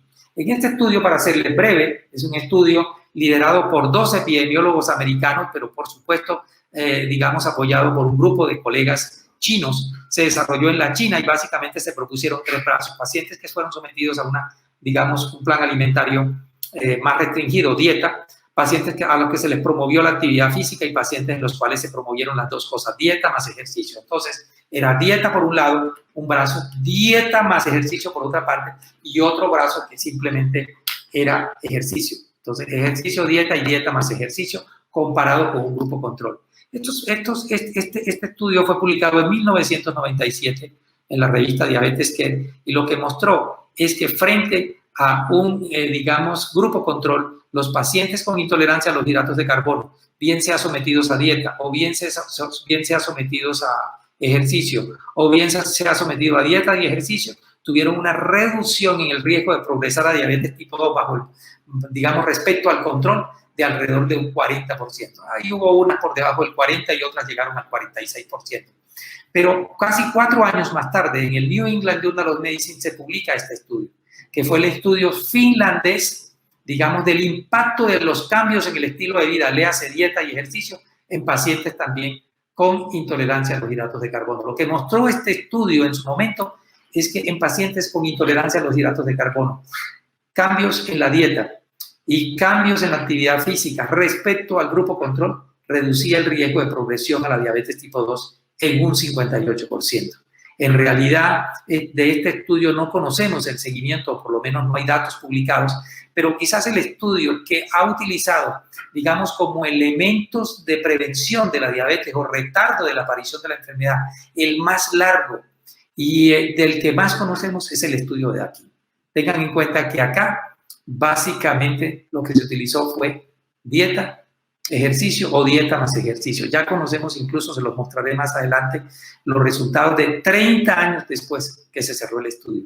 Y vamos a ver cuál es el impacto de esto después de 30 años. Pero quizás el estudio más grande y el que más largo se le ha hecho seguimiento en relación con intervención, por un lado, de estilo de vida, pero también el agregar, digamos, una molécula, en este caso metformina, es el estudio de prevención primaria en los Estados Unidos, conocido por sus siglas en inglés, el estudio de la DPP, que quiere decir Programa de Prevención de la Diabetes, en este caso de los Estados Unidos. En este estudio, como van a ver ustedes acá, se involucraron 3.234 personas con intolerancia a los hidratos de carbono.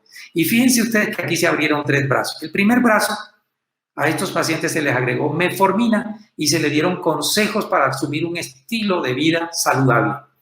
¿Qué dosis de metformina se utilizó en este estudio? Y esto lo quiero destacar. Se utilizaron 1.7 gramos de metformina, 850 miligramos en la mañana, 850 miligramos en la tarde. Y esto es importante porque se ha vuelto rutinario, mis colegas, he visto de todo.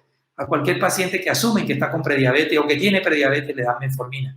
Dice, he visto dosis de 500 miligramos, de 750, de 850, de 1 gramo, de 2 gramos, de 1.7 gramos. En realidad quiero recordarles que si uno quisiera extrapolar los resultados del DPP a la población general, cosa que no es fácil, la dosis que se utilizó en el estudio fue 1.7 gramos, 2 tabletas de 850, luego 1 debería hacer eso en la práctica clínica de todos los días. Pero también se abrió un grupo placebo, a los que también se les hizo asesoría del estilo de vida y en vez de darle metformina se les dio placebo. Fíjense ustedes que era doble ciego.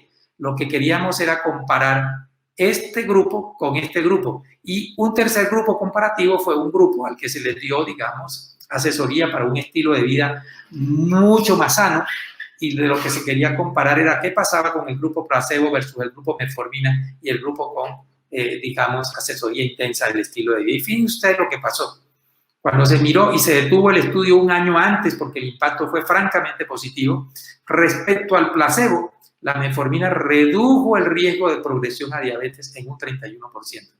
Y respecto a, digamos, el placebo, el cambio en el estilo de vida, léase dieta y ejercicio, redujo el riesgo de progresión a un 58%.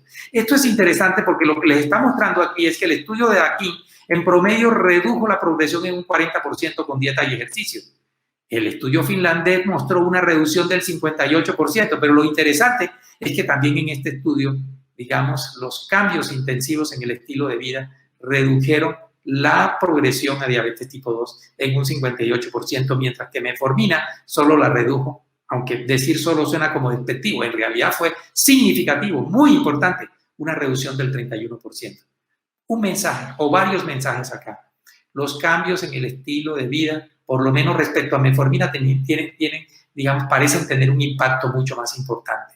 Pero me gustaría recordarles que en realidad se han hecho estudios con todos los fármacos que ustedes quieran, digamos, quieran en este momento tener en mente. Se han hecho estudios con pioglitazona, se han hecho estudios con liraglutide, se han hecho estudios con valsartán, se han hecho estudios con glinidas, etcétera, etcétera. Y en términos generales, con orlistat, lo que se ha visto es que medicamentos como el orlistat, medicamentos como la liraglutida pueden reducir el riesgo de progresión por encima de un 60%. En uno de los documentos que les mandé para ampliar estos conceptos, ustedes van a encontrar, digamos, la lista de los estudios hasta el año 2018 que se habían hecho no solamente con cambios en el estilo de vida, sino también con fármacos. Pero el estudio, digamos, que se le ha seguido mucho más tiempo y que conocemos información por lo menos hasta 15 años, es este estudio. El estudio con metformina, y dado que metformina es un medicamento seguro, es un medicamento eficaz, es un medicamento barato y es un medicamento accesible, hoy por hoy, el medicamento que usted debería agregar si usted quiere conseguir reducción en la progresión de intolerancia a los hidratos de carbono o prediabetes a diabetes tipo 2 es metformina. Pero ¿qué aprendimos también del programa de prevención de la diabetes en los Estados Unidos? Que en realidad los pacientes que más se beneficiaban eran básicamente 3 grupos. Grupo número 1, los pacientes que tenían un índice de masa corporal por encima de 35. Y no es un tema menor. Miren, los pacientes que recibieron metformina, recuerden, reducción del 31%, pero aquellos pacientes que tenían un índice de masa corporal por encima de 35 llegaron a tener una reducción de hasta un 53%, versus aquellos pacientes que tenían menos de 30 apenas alcanzaban una reducción del 3%. Entonces, esto también da un mensaje. No podemos darle metformina a todo el mundo. Los pacientes que realmente parecen beneficiarse son los pacientes con un índice de masa, obesidad grado 2. Ya los pacientes que tienen sobrepeso o una obesidad grado 1 incipiente probablemente no se benefician mucho. El otro grupo de pacientes que se benefició fueron los pacientes por debajo de los 65 años. Sobre todo los pacientes que estaban en el rango entre 25 y 44 años, que tuvieron una reducción del 44%, versus, por ejemplo, 11% en los pacientes por encima de los 65 años. Conclusión, estos pacientes menores de 65 años y obesos grado 2 parece ser que son los que más se benefician con metforminas. Obviamente, la mayoría de la población de este estudio era población norteamericana, pero quiero recordarles que también había allí población hispana y había, digamos, una proporción de afroamericanos. Y el otro grupo de pacientes, quizás el que tal vez se beneficia más, es la mujer con antecedentes de diabetes estacional. De manera que tal vez del programa de prevención para la diabetes en los Estados Unidos, los obesos grado 2, los pacientes por debajo de 65 años y las mujeres con diabetes gestacional son probablemente los que más se beneficien y por lo tanto no debe ser rutinario que nosotros demos metformina a todos los pacientes para prediabetes. Yo diría que, y esta es una posición muy personal, yo creo que uno lo que debe hacer es iniciar primero cambios en el estilo de vida. Si usted ve, cosa que no sucede realmente, si usted tiene un paciente obeso y lo somete a cambios en su estilo de vida, que por lo menos pierda, óigase bien, un 7% del peso, deseablemente hasta un 10%. Recuerden, el mínimo impacto que se consigue, el impacto metabólico, perdón, que se consigue con diabetes es que pierda por lo menos un 5% de peso. Pero si hablamos de prevención de la diabetes, mínimo un 7% a 10%. Y si hablamos de remisión de la diabetes, más del 15%. Por lo tanto, quiero recordar y quiero comentar que de pronto nosotros tendríamos que observar esas normas. Pedirle al paciente que pierda por lo menos un 7%. Si a pesar de haber perdido eso, ese paciente todavía sigue en prediabetes, ese es el paciente que yo considero le deberíamos agregar metformina. Pero además tenemos otro problema. Cuando usted le da metformina de entrada, el paciente asume, y esto es común a muchos pacientes, que ya como está tomando metformina, pues no necesita realmente consumir, digamos, hacer cambios en el estilo de vida. Y hay algo peor, el uso indiscriminado de la metformina enmascara la diabetes. Le voy a poner un ejemplo simple. Si usted recibe en su consulta un paciente con una hemoglobina glicosilada de 6.4% y está con 2 tabletas de 850 de metformina, ¿qué tiene ese paciente? En realidad, ese paciente está en prediabetes. Ese paciente ya tiene diabetes. Y muchos pacientes son muy puntuales en decirle a uno, no, yo no tengo diabetes, doctor. Mi médico me dio esto porque yo tengo prediabetes, pero al paciente hay que monitorearlo. Si el paciente está con una hemoglobina de 6,3, una hemoglobina de 6,2, de 6,6, pues ese paciente tiene diabetes y eso es lo que uno tiene que considerar. Estos son los resultados 15 años después de seguimiento. Está publicado en Lancet Diabetes y Endocrinología. Y observen ustedes, aquí está la cifra. La incidencia de aquellos pacientes con cambios en el estilo de vida fue una reducción del 27% después de 15 años y con metformina del 18%. Vale decir, la eficacia se va perdiendo con el tiempo, que las diferencias entre los dos grupos, placebo y estilo de vida y estilo de vida versus metformina, se mantienen y siguen siendo estadísticamente significativas. De este estudio también aprendimos algo que lo sabíamos en el pasado, pero digamos, este estudio fue un poquito más contundente, y es que parece que el uso, digamos, crónico de la metformina se puede asociar con deficiencia de vitamina B12. Los mecanismos de eso son un poquito complejos de explicar si uno no sabe cómo se absorbe la vitamina B12 en el organismo, y no los voy a tocar en este momento, pero de aquí surge la recomendación de que el paciente con diabetes tipo 2, sobre todo si tiene anemia y o tiene neuropatía, ese paciente, digamos, se monitoree para deficiencia por vitamina B12. De manera que con eso yo espero a usted darle una visión global de lo que pasó, pero quiero mostrarle finalmente, y ha sido publicado el año pasado, qué pasó con la morbilidad y la mortalidad en los pacientes del estudio de Akin. Recuerden, pacientes del estudio de Akin eran los pacientes que estaban en intervención con cambios en el estilo de vida, dieta más ejercicio. Son 30 años. Fíjense que 30 años después, la diferencia entre el grupo control y el grupo de intervención se mantiene, pero lo más interesante es que esta es la primera vez que tenemos un estudio de prevención, porque era la gran pregunta que uno se hacía. Si yo tengo un paciente con prediabetes, donde en promedio estoy retrasando la aparición de la diabetes, quiero decirle que la mayoría de los estudios, como el DPPP y este mismo estudio, lo que se hizo fue retrasar la aparición de la diabetes en promedio, parece poquito, pero cuando uno lo mira con un global es bastante, en promedio alrededor de 4 años. En este estudio, después de 30 años de seguimiento, no solamente se mantiene la diferencia, sino que estos pacientes tuvieron menos eventos cardiovasculares, menos eventos microvasculares, menos muerte de causa cardiovascular, y todas las causas de enfermedad cardiovascular, de mortalidad cardiovascular disminuyeron. Conclusión, parece ser que no solamente estamos alcanzando un retraso en la aparición de la enfermedad, sino que también estamos impactando sobre el riesgo de la enfermedad microvascular, de la enfermedad macrovascular y de la mortalidad. Sería interesante, digamos, esperar qué va a pasar con el DPPP, este estudio, después de 15 años. Por ahora, y déjenme decirles, en estos 15 años se mostró, aunque eso no fue tan contundente, una reducción en el riesgo de la enfermedad microvascular, lo que quiere decir que esto va en consonancia con los resultados del estudio de Akin. Este documento que les estoy mostrando acá, se los envié también para que lo lean más en profundidad, y yo les recomendaría que lo lean, y lo lean con mucho gusto. Tengo unos 15 a 20 minutos más, les voy a pedir que hoy, porque lamentablemente tengo que decirles que aquí estamos condensando mucha información, porque en principio esto lo íbamos a hacer en 2 módulos, y tengo que ahora enfocarme sobre cuáles son las medidas que nosotros tomamos para reducir el riesgo.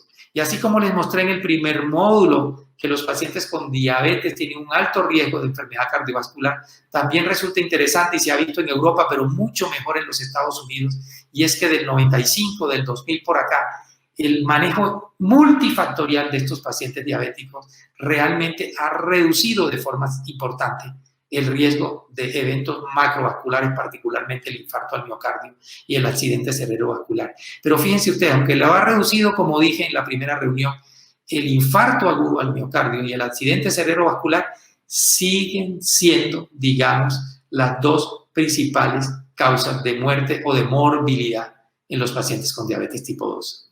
El otro concepto que quiero manejar acá es que quizás un elemento importante, digamos, para reducir el riesgo de la enfermedad microvascular es el control glicémico. Aquí están todos los megaestudios que nosotros hemos hecho hasta acá, pero voy a centrarme fundamentalmente en el estudio KPDS. El estudio KPDS mostró que un mejor control glicémico en diabetes tipo 2 reduce el riesgo de la enfermedad microvascular. Y eso es lo más importante que hemos aprendido en 25 años atrás. Un mejor control glicémico reduce la aparición y o progresión de la enfermedad microvascular. Pero también es sabido que si nosotros hacemos un buen control glicémico desde el inicio, como se vio en el seguimiento posterior al estudio de este paciente, vamos a tener una reducción de la enfermedad cardiovascular y vamos a tener una reducción sobre la mortalidad. Sobre eso volveremos en los siguientes módulos. Pero si quisiéramos preguntarnos cuál es el impacto del control glicémico, es que el control glicémico reduce la aparición y o progresión de la enfermedad microvascular y puede tener también impacto en la reducción de la enfermedad cardiovascular y en la mortalidad. Pero si nosotros realmente queremos impactar en la reducción del riesgo en diabetes tipo 2, tenemos que pensar que el manejo tiene que ser multifactorial. Y esas medidas básicamente son las que ustedes ven en esta diapositiva. Si quiere reducir el riesgo, número 1, controle la presión arterial. 2, controle los lípidos. La LDL, el principio en todo paciente con diabetes, debe estar por debajo de 100 miligramos de decilitro. La presión arterial, aunque sobre esto todavía seguimos discutiendo, debe estar por debajo de 140-90, pero en algunos pacientes de alto riesgo o pacientes que ya tienen enfermedad macrovascular o enfermedad renal crónica en un estadio 3A en adelante, perdón, 3B en adelante, probablemente buscaríamos presiones arteriales por debajo de 130-80. Lo otro que es muy importante y en lo que personalmente insisto mucho es en proteger la función renal. Y proteger la función renal significa que la tasa de filtración glomerular estimada no caiga por debajo de 60 mililitros minuto. Y se prefiere esta fórmula, el MDRD4, porque es la que está más validada en diabetes. Ya miraremos cómo se hace, pero las dos medidas más importantes para proteger la función renal son estas dos. Controle la presión arterial y controle la glucosa. El control de la glucosa y el control de la presión arterial son dos medidas esenciales y que tienen una evidencia sólida que reducen, digamos, la progresión o el deterioro de la función renal. De manera que esas son las 4 medidas básicas. Si el paciente tiene daño vascular, es mandatorio ponerle un antiagregante, bien sea aspirina o clopidogrel si no tolera la aspirina. Pero no se usa rutinariamente. Hoy por hoy, en los últimos 2 años, el antiagregante plaquetario en pacientes que no tienen daño vascular, salvo algunas excepciones de pacientes que tienen un alto riesgo de enfermedad cardiovascular. Ahora, ¿cuál es el impacto de la enfermedad, digamos, de la intervención multifactorial? El único estudio que tenemos y que soporta los resultados de esto es el estudio Steno. El estudio Steno lo que mostró es que si yo hago un tratamiento intensivo de la presión arterial, de la LDL colesterol, de la, digamos, control de la glucosa y protejo la función renal y agrego terapia antiagregante, aspirina, estos pacientes tienen una reducción no solamente en el riesgo de muerte, sino que reducen de forma significativa el riesgo de eventos cardiovasculares. Sin duda, hoy por hoy, digamos, la norma en diabetes tipo 2 es intervención multifactorial entendida en los términos que he expresado antes. Y una de las medidas importantes es el manejo de la presión arterial. Este es el esquema que, digamos, tanto la Asociación Americana de Diabetes como la Asociación Europea para el Estudio de la Diabetes, el NICE y la mayoría de las organizaciones científicas sugieren. La meta es llevar a estos pacientes como concepto general a una presión por debajo de 140-90. Si este paciente tiene una hipertensión confirmada, si la presión está por debajo de 160-100, uno debería comenzar con un agente oral.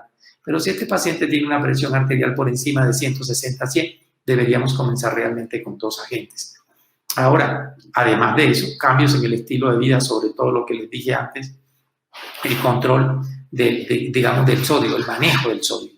Y hay algo que se nos escapa, que es el tema que tiene que ver con el manejo de la fibra. El manejo de la fibra además ayuda, digamos, al control de estos factores de riesgo, pero también tiene un impacto relativamente importante sobre el control glicémico. Pero volviendo sobre esto, y digamos, el papel de estas cosas es que ustedes tienen básicamente 5 agentes para manejarse en pacientes con diabéticos tipo 2. O es un IECA, o es un ARA2, o es un calcio antagonista dihidropiridínico, o es un beta bloqueante, ¿sí? O eventualmente es un diurético tiacídico o un diurético semejante a tiacidas. Aunque aquí en nuestro medio, en la región de América Latina, utilizamos mucho la hidroclorotiazida. En muchos otros países y de hecho en Estados Unidos, en Europa, se prefiere la clortalidona y se prefiere también la indapamida. La indapamida, como ustedes saben, es un diurético metabólicamente neutro y cada vez lo preferimos más. En realidad, si este paciente tiene una presión arterial por debajo de 160 a 100, la idea es comenzar con un solo agente y esto va a depender si el paciente tiene o no tiene albuminuria o enfermedad arterial coronaria.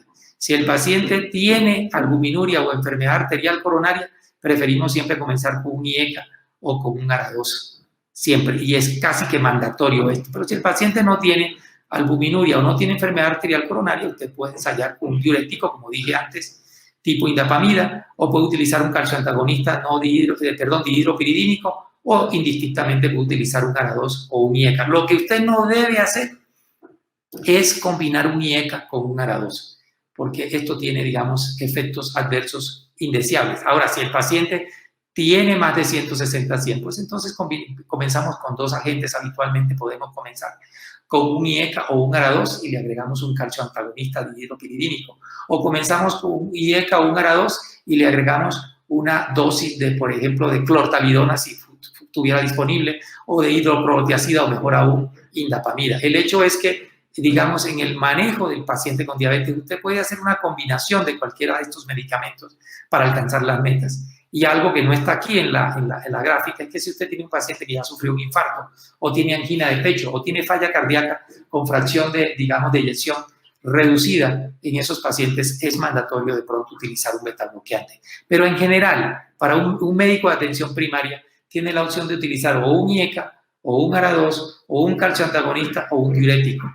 Lo que sí tiene que saber es que no debe combinar el IECA con el ARA2, y lo otro que sí tiene que saber es que es mandatorio comenzar con un IECA o un ARA2 si el paciente ha tenido enfermedad arterial coronaria o tiene albuminuria. El otro punto es el manejo de los lípidos. Y ya lo dije en la primera reunión, pero lo voy a, digamos, a enfatizar un poquito más en esta vez. El paciente diabético tipo 2 tiene una dislipidemia heterogénica. Y ya expliqué que este tipo de dislipidemia normalmente comienza con estas partículas que son ricas en triglicéridos, por eso habitualmente estos pacientes tienen hipertrigliceridemia y suelen tener una HDL baja, pero la LDL puede ser normal o apenas alta o francamente elevada. Una LDL aterogénica que es más fácilmente atrapable por el macrófago y expone a este paciente a mayor riesgo de enfermedad cardiovascular. Por lo tanto, si esto es cierto, nosotros cuando tratamos al paciente con dislipidemia, y fíjense ustedes que preferimos esta palabreja, dislipidemia, no hablamos de hiperlipidemia o no hablamos solamente de hipertrigliceridemia, hablamos de dislipidemia porque nos referimos a que en el diabético hay un trastorno cuantitativo, esto es, están aumentados sus fracciones lipídicas, pero también hay un trastorno cualitativo que tiene que ver con la glicosilación de las lipoproteínas que transportan a estos lípidos y que hacen que este paciente tenga más riesgo aterosclerótico. Como consecuencia de eso, cuando tú tienes ese paciente, lo que tienes que hacer es apuntar a la LDL. Por lo tanto, salvo que el paciente tenga una hipertrigliceridemia por encima de 500 o 1000, siempre tenemos que tener como objetivo la LDL. Y aquí voy a dar unas cosas muy generales. Por ejemplo, la recomendación general es que en el paciente con diabetes que tiene enfermedad cardiovascular aterosclerótica, llámese accidente cerebrovascular, infarto o estenosis, por ejemplo, más del 50% de las coronarias o de las carótidas, ese paciente debe recibir estatinas de alta intensidad. ¿Qué son estatinas de alta intensidad?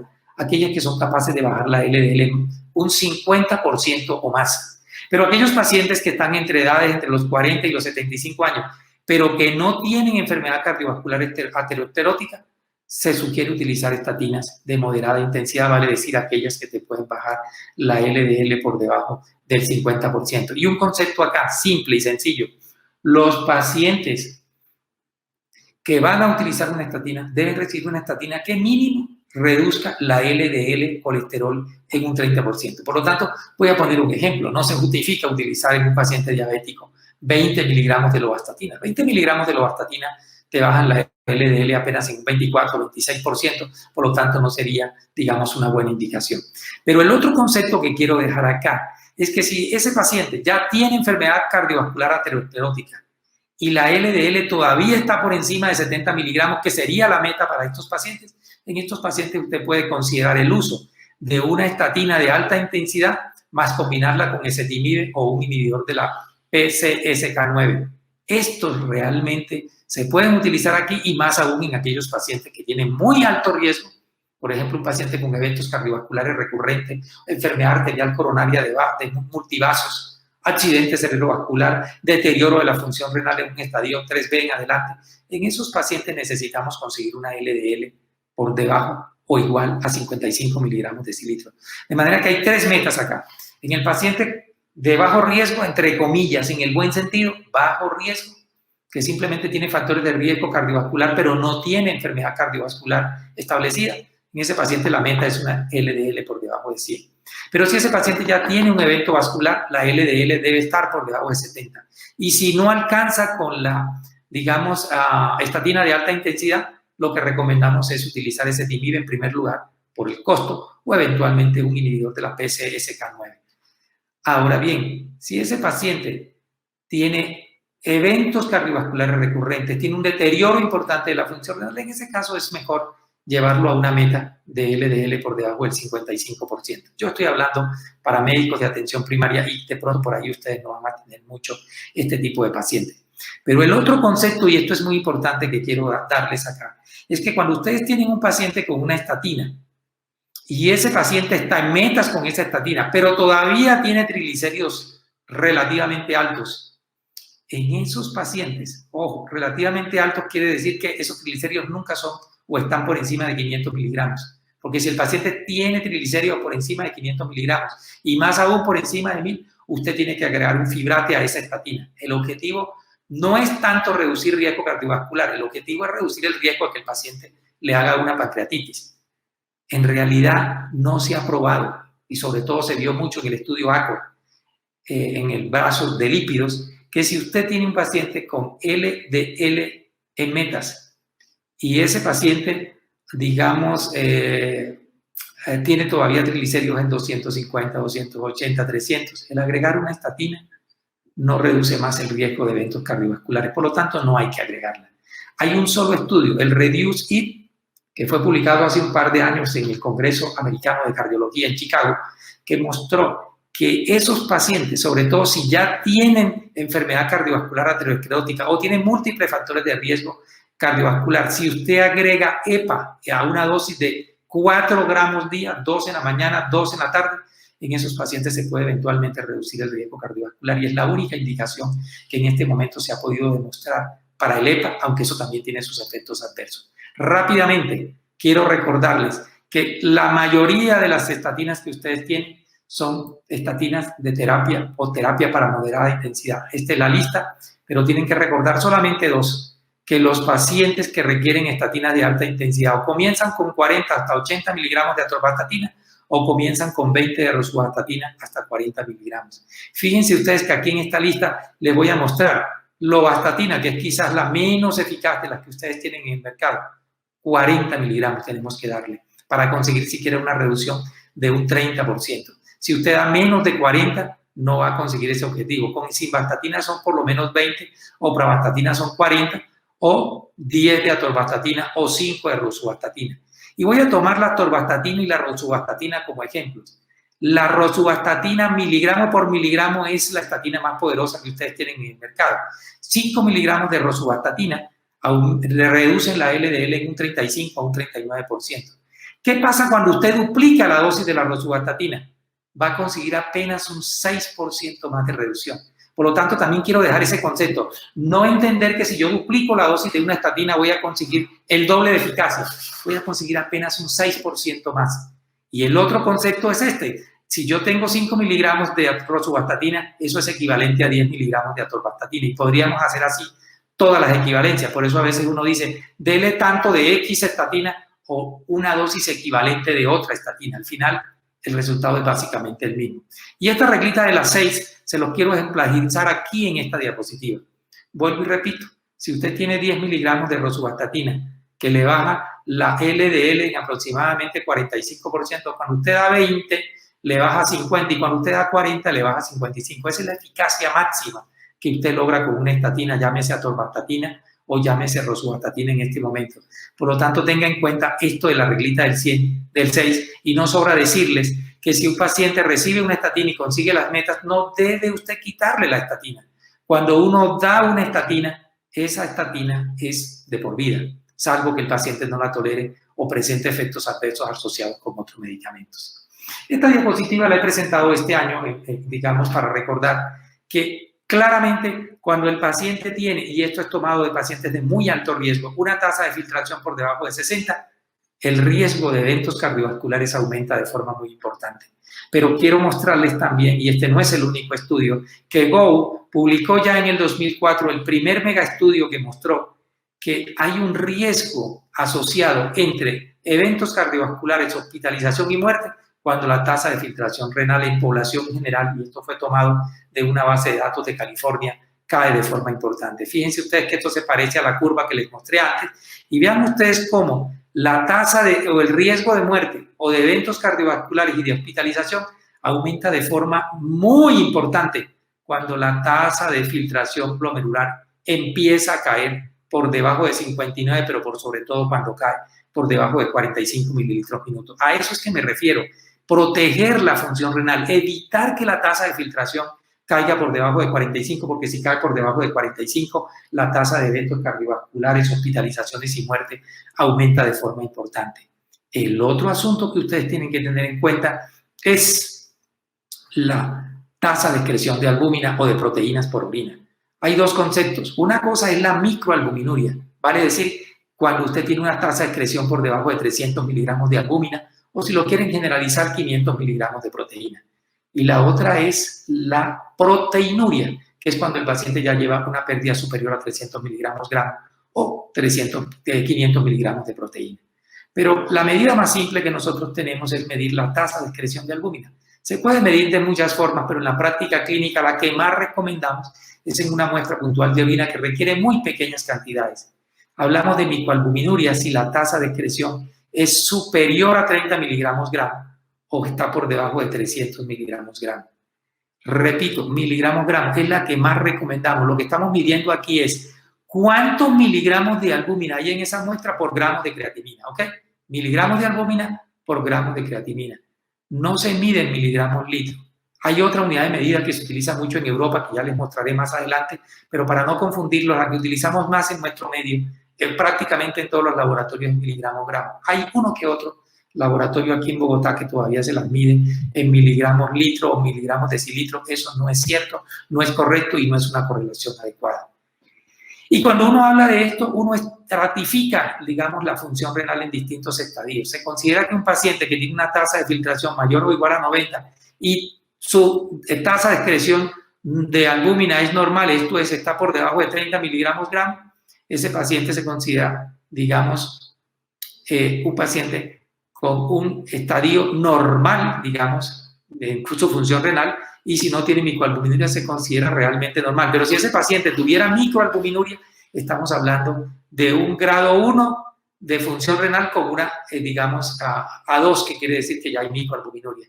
Pero en realidad nosotros hablamos verdaderamente de enfermedad renal crónica cuando ese paciente tiene, digamos, una tasa de filtración por debajo de 60, pero mayor a 45. A eso le llamamos enfermedad renal grado 3A, ¿ok?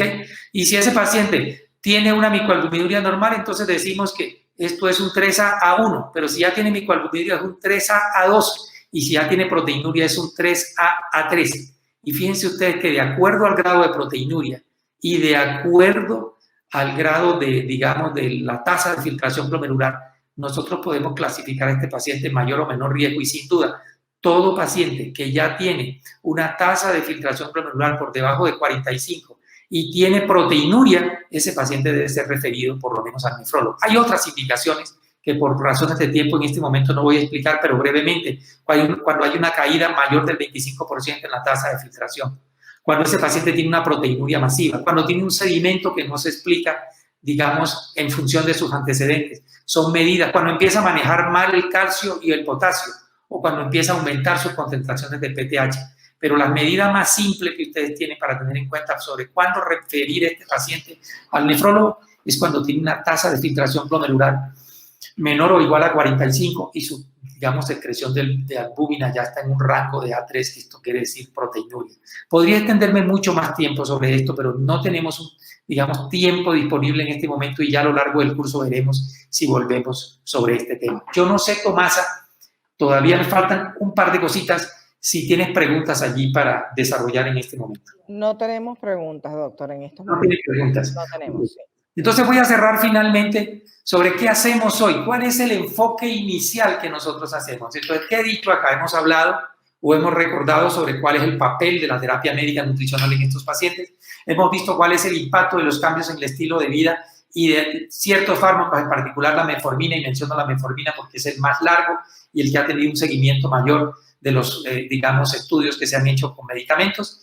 Y les mostré un panorama muy general sobre qué hacemos nosotros para reducir el riesgo en términos generales. Una de las medidas que también tomé como medida para reducir el riesgo es, digamos, el control glicémico. Y fíjense ustedes, yo les presento, esto es la guía canadiense que se actualiza cada 2 años, la última actualización se hizo en el 2008, y fíjense ustedes que ellos lo que están proponiendo es que si el paciente tiene una hemoglobina glicosilada al momento del diagnóstico menos de 1.5% de la meta, entonces lo que tenemos que iniciar es cambios en el estilo de vida y agregar metformina. Pero si el paciente está con una meta por encima de digamos, una hemoglobina glicosilada igual o 1.5% por encima de la meta, lo que recomiendan ellos es terapia combinada. Entre ellos, una de esos medicamentos con metformina. Obviamente que si el paciente está asintomático, ya vamos a iniciar con insulina. Sobre esto volveré después. Y a eso es que nos vamos a dedicar en los próximos 2 módulos. Pero lo que quiero decirles es que la guía canadiense recomienda iniciar con cambios terapéuticos en el estilo de vida, bien sea en monoterapia o en terapia combinada, dependiendo qué tan lejos está de la meta, pero tiene que involucrar metformina. Para la guía canadiense, el fármaco de primera elección es metformina. Para la EASD y para la ADA, lo mismo. El paciente debe iniciar con metformina. Recordando, y esto lo volveremos a ver, lo vamos a ver en detalle después en el próximo módulo, cuándo utilizar, digamos, agonistas del receptor GLP-1 o inhibidores de la SGLT2 en pacientes, digamos, diabéticos. Habitualmente en pacientes con enfermedad aterosclerótica, falla renal enfermedad renal crónica, estadio 3A hacia abajo, o en falla cardíaca, esos pacientes deben recibir esos medicamentos, pero sobre eso hablaremos en los próximos módulos. Pero ellos siguen considerando que el medicamento de primera elección debe ser metformina.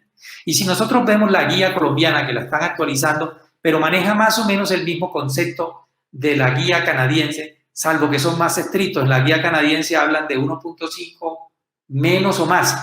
Aquí toman un punto absoluto, y es que si la hemoglobina glicosilada es menor o igual a 8%, cambios en el estilo de vida, pero más metformina.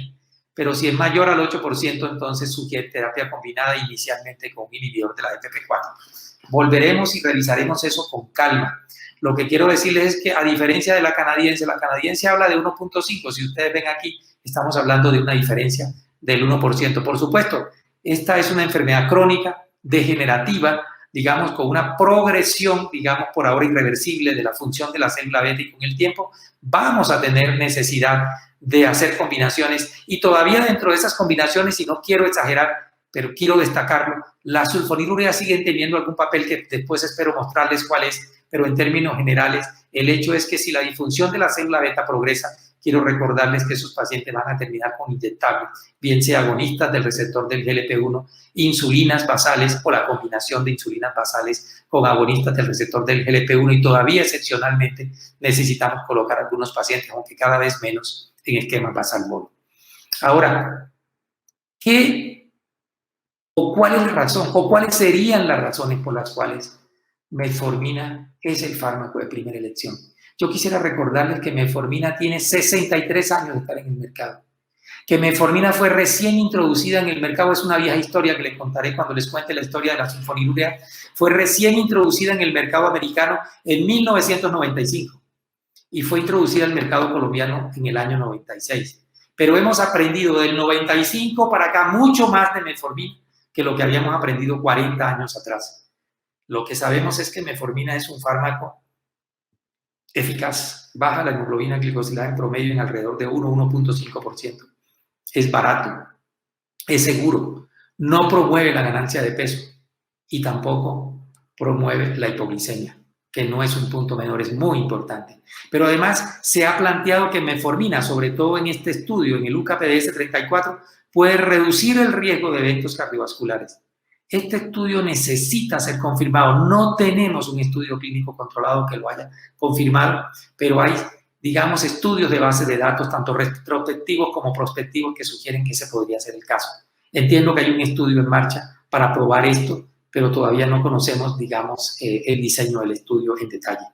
Y finalmente, quiero comentarles que uno de los problemas que tenemos con metformina es que hasta el 30% de los pacientes pueden no tolerarla. Pero quiero también decirles que esa, digamos, tolerabilidad de la metformina es dosis dependiente. Lo que recomendamos es que lo mínimo que se debe dar de metformina son 500 miligramos, pero se pueda titular gradualmente. En el plan básico de salud no disponemos de metformina de 500, pero disponemos de 850. La recomendación es comience con 850 miligramos, una tableta sobre la cena. Dígale al paciente que espere durante 7 a 10 días. La toleró, intente subir la dosis a 1,7 gramos, pero no le dé al paciente automáticamente 2 tabletas de 850 o 2 tabletas de 1 gramo.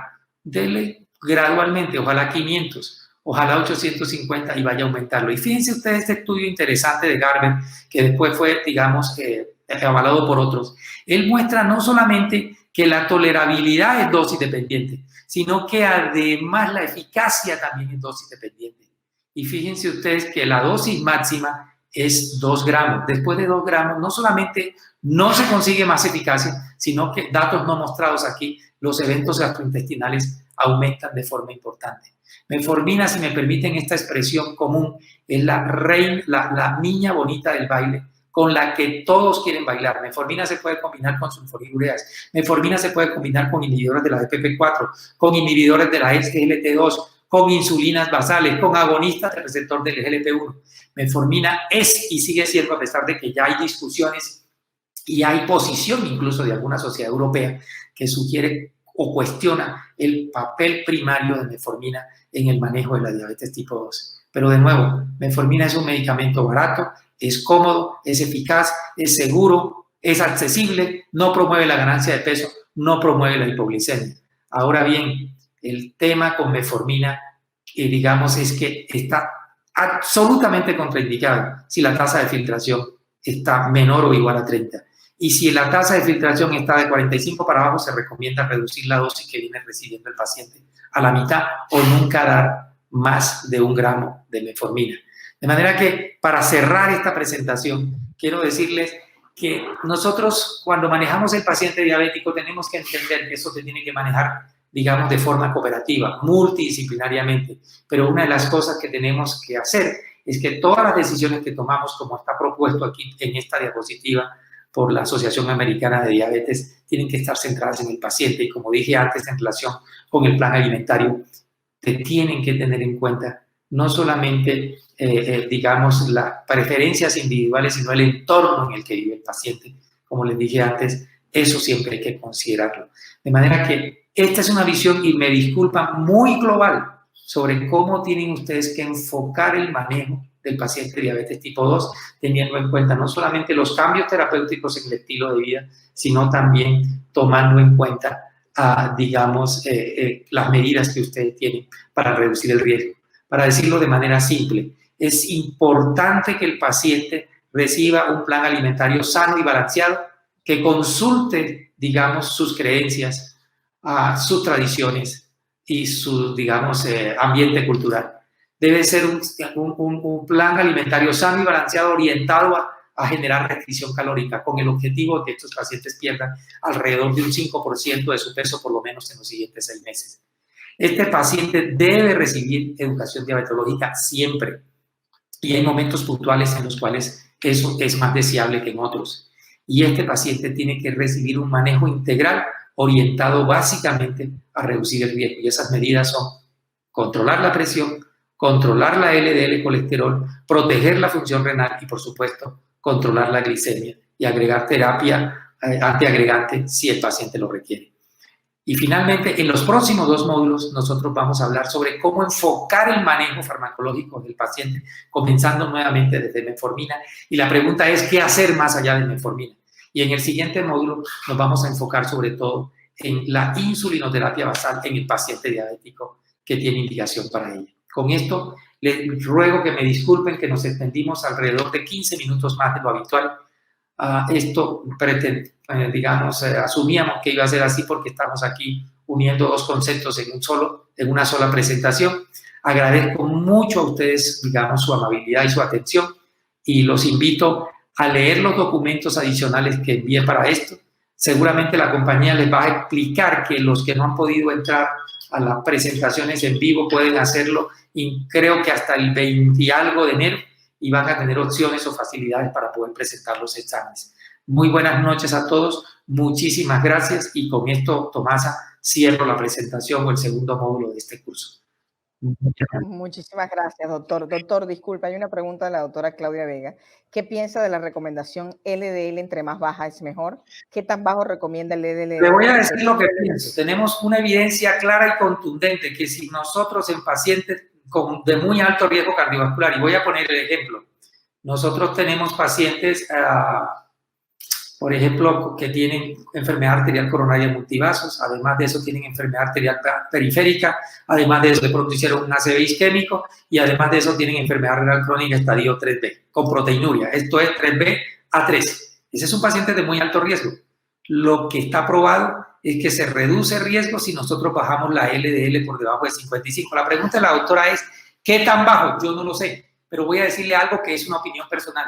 Yo no recomiendo que bajen la LDL más allá de lo que mostraron los estudios. Y con los estudios hemos tenido reducciones de LDL cercanas a 40 y algo por ciento, 42 a 45 miligramos de decilitro. Pero tener pacientes con LDL por debajo de 40 o de 30, no estoy seguro de qué significa eso en el largo plazo. Es cierto y lo hemos probado a lo largo de los años. Desde la primera publicación del estudio 4S en 1994. Y es que en la medida en que bajamos el LDL colesterol, en esa medida reducimos riesgo. Pero mi recomendación es que por ahora lo que conocemos es reducciones de riesgo por debajo de 50 miligramos de decilitro y por encima de 40. No insistir en bajarla más hasta que no tengamos más evidencia de qué significa eso en términos digamos, de efectos adversos hacia el futuro. Sabemos que podemos reducir el riesgo de eventos cardiovasculares, pero no sabemos si eso tiene otras implicaciones. ¿Ok? Muchísimas gracias, doctor. Gracias. Pero no sé si hay más preguntas.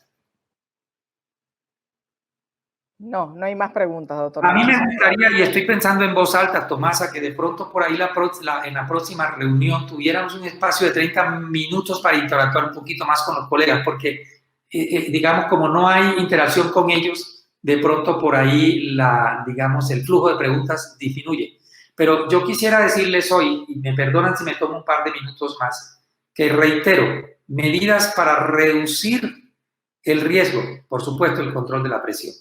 Y créanme que la mayoría de los pacientes se pueden manejar perfectamente con combinaciones de un IECA más un calcio antagonista dihidropiridínico y un diurético diacídico, ojalá, digamos, hidroprotiacida, que en dosis de 12.5 se pueden dar incluso 25 miligramos, no recomendamos una dosis más alta, y la indapamida podría ser. Pero también es cierto que es muy importante, como les dije antes, el control de la LDL y tener en cuenta que lo que tenemos que apuntar es a eso, a la LDL. Los triglicéridos no tienen mayor importancia si no están por encima de 500, salvo en algunas, digamos, situaciones puntuales. No se recomienda el uso de omega 3, específicamente de EPA, en pacientes que no tienen daño vascular o no tienen múltiples factores de riesgo, porque aunque sí es cierto que el REDUCE-IT mostró reducción adicional de riesgo, también es bueno si leen el estudio que tuvo eventos cardiovasculares, entre ellos mayor riesgo de fibrilación auricular. Pero la otra medida, y en eso nos vamos a enfocar en la próxima, es controlar la glicemia. El papel importante de la glicemia es mucho más importante si nosotros controlamos la glicemia desde el inicio y mantenemos a ese paciente en buen control. Y quiero dejarles este mensaje. Ahí tiene un papel importante el médico general o el médico de atención primaria. Porque reitero algo que dije en alguna reunión, el 85% de los pacientes son diagnosticados y manejados inicialmente por un médico general o por un médico de atención primaria. De las medidas que tome ese médico de atención primaria será, digamos, la evolución de sus pacientes hacia el futuro. Y un tema que no es menor, sobre todo cuando el paciente recibe secretagogos de insulina y o recibe insulina, es prevenir la hipoglicemia, detectar la hipoglicemia y saber cómo manejarse con la hipoglicemia. De manera que hay aquí un elemento importante. El objetivo central del manejo del paciente con diabetes tipo 2 es reducir el riesgo de eventos cardiovasculares porque esa es la principal causa de muerte. Y voy a poner cifras que creo que dije la vez pasada. 7 de cada 10 pacientes fallecen de enfermedad macrovascular, particularmente enfermedad arterial coronaria, sin desconocer que también una forma de presentación común es la falla cardíaca. Solo el 10% de los pacientes, 8% de los pacientes podrán fallecer por falla renal. Vean ustedes la diferencia y sabrán dónde poner el acento. Buenas noches, Tomasa, muchas gracias y espero que nuestros colegas no se hayan, digamos, cansado con esta presentación que se extendió casi 20 minutos más, incluido un problema técnico. Muchísimas gracias, buenas noches. Hola. Muchas gracias, doctor Fragoso. Muchas gracias, Tomasa. Solamente unos mensajes de logística. A todos, de verdad, agradecerles a los médicos que nos están acompañando en este momento en nuestra sesión en vivo y también a los médicos que hoy nos ven en diferido.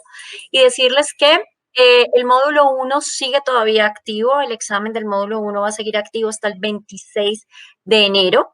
El 26 de enero comenzaremos nuestro tercer módulo de nuestro curso básico en diabetes PAD-DIA y hasta esa fecha tendrán tiempo para presentar el examen del módulo 1 y del módulo 2 si no lo han hecho.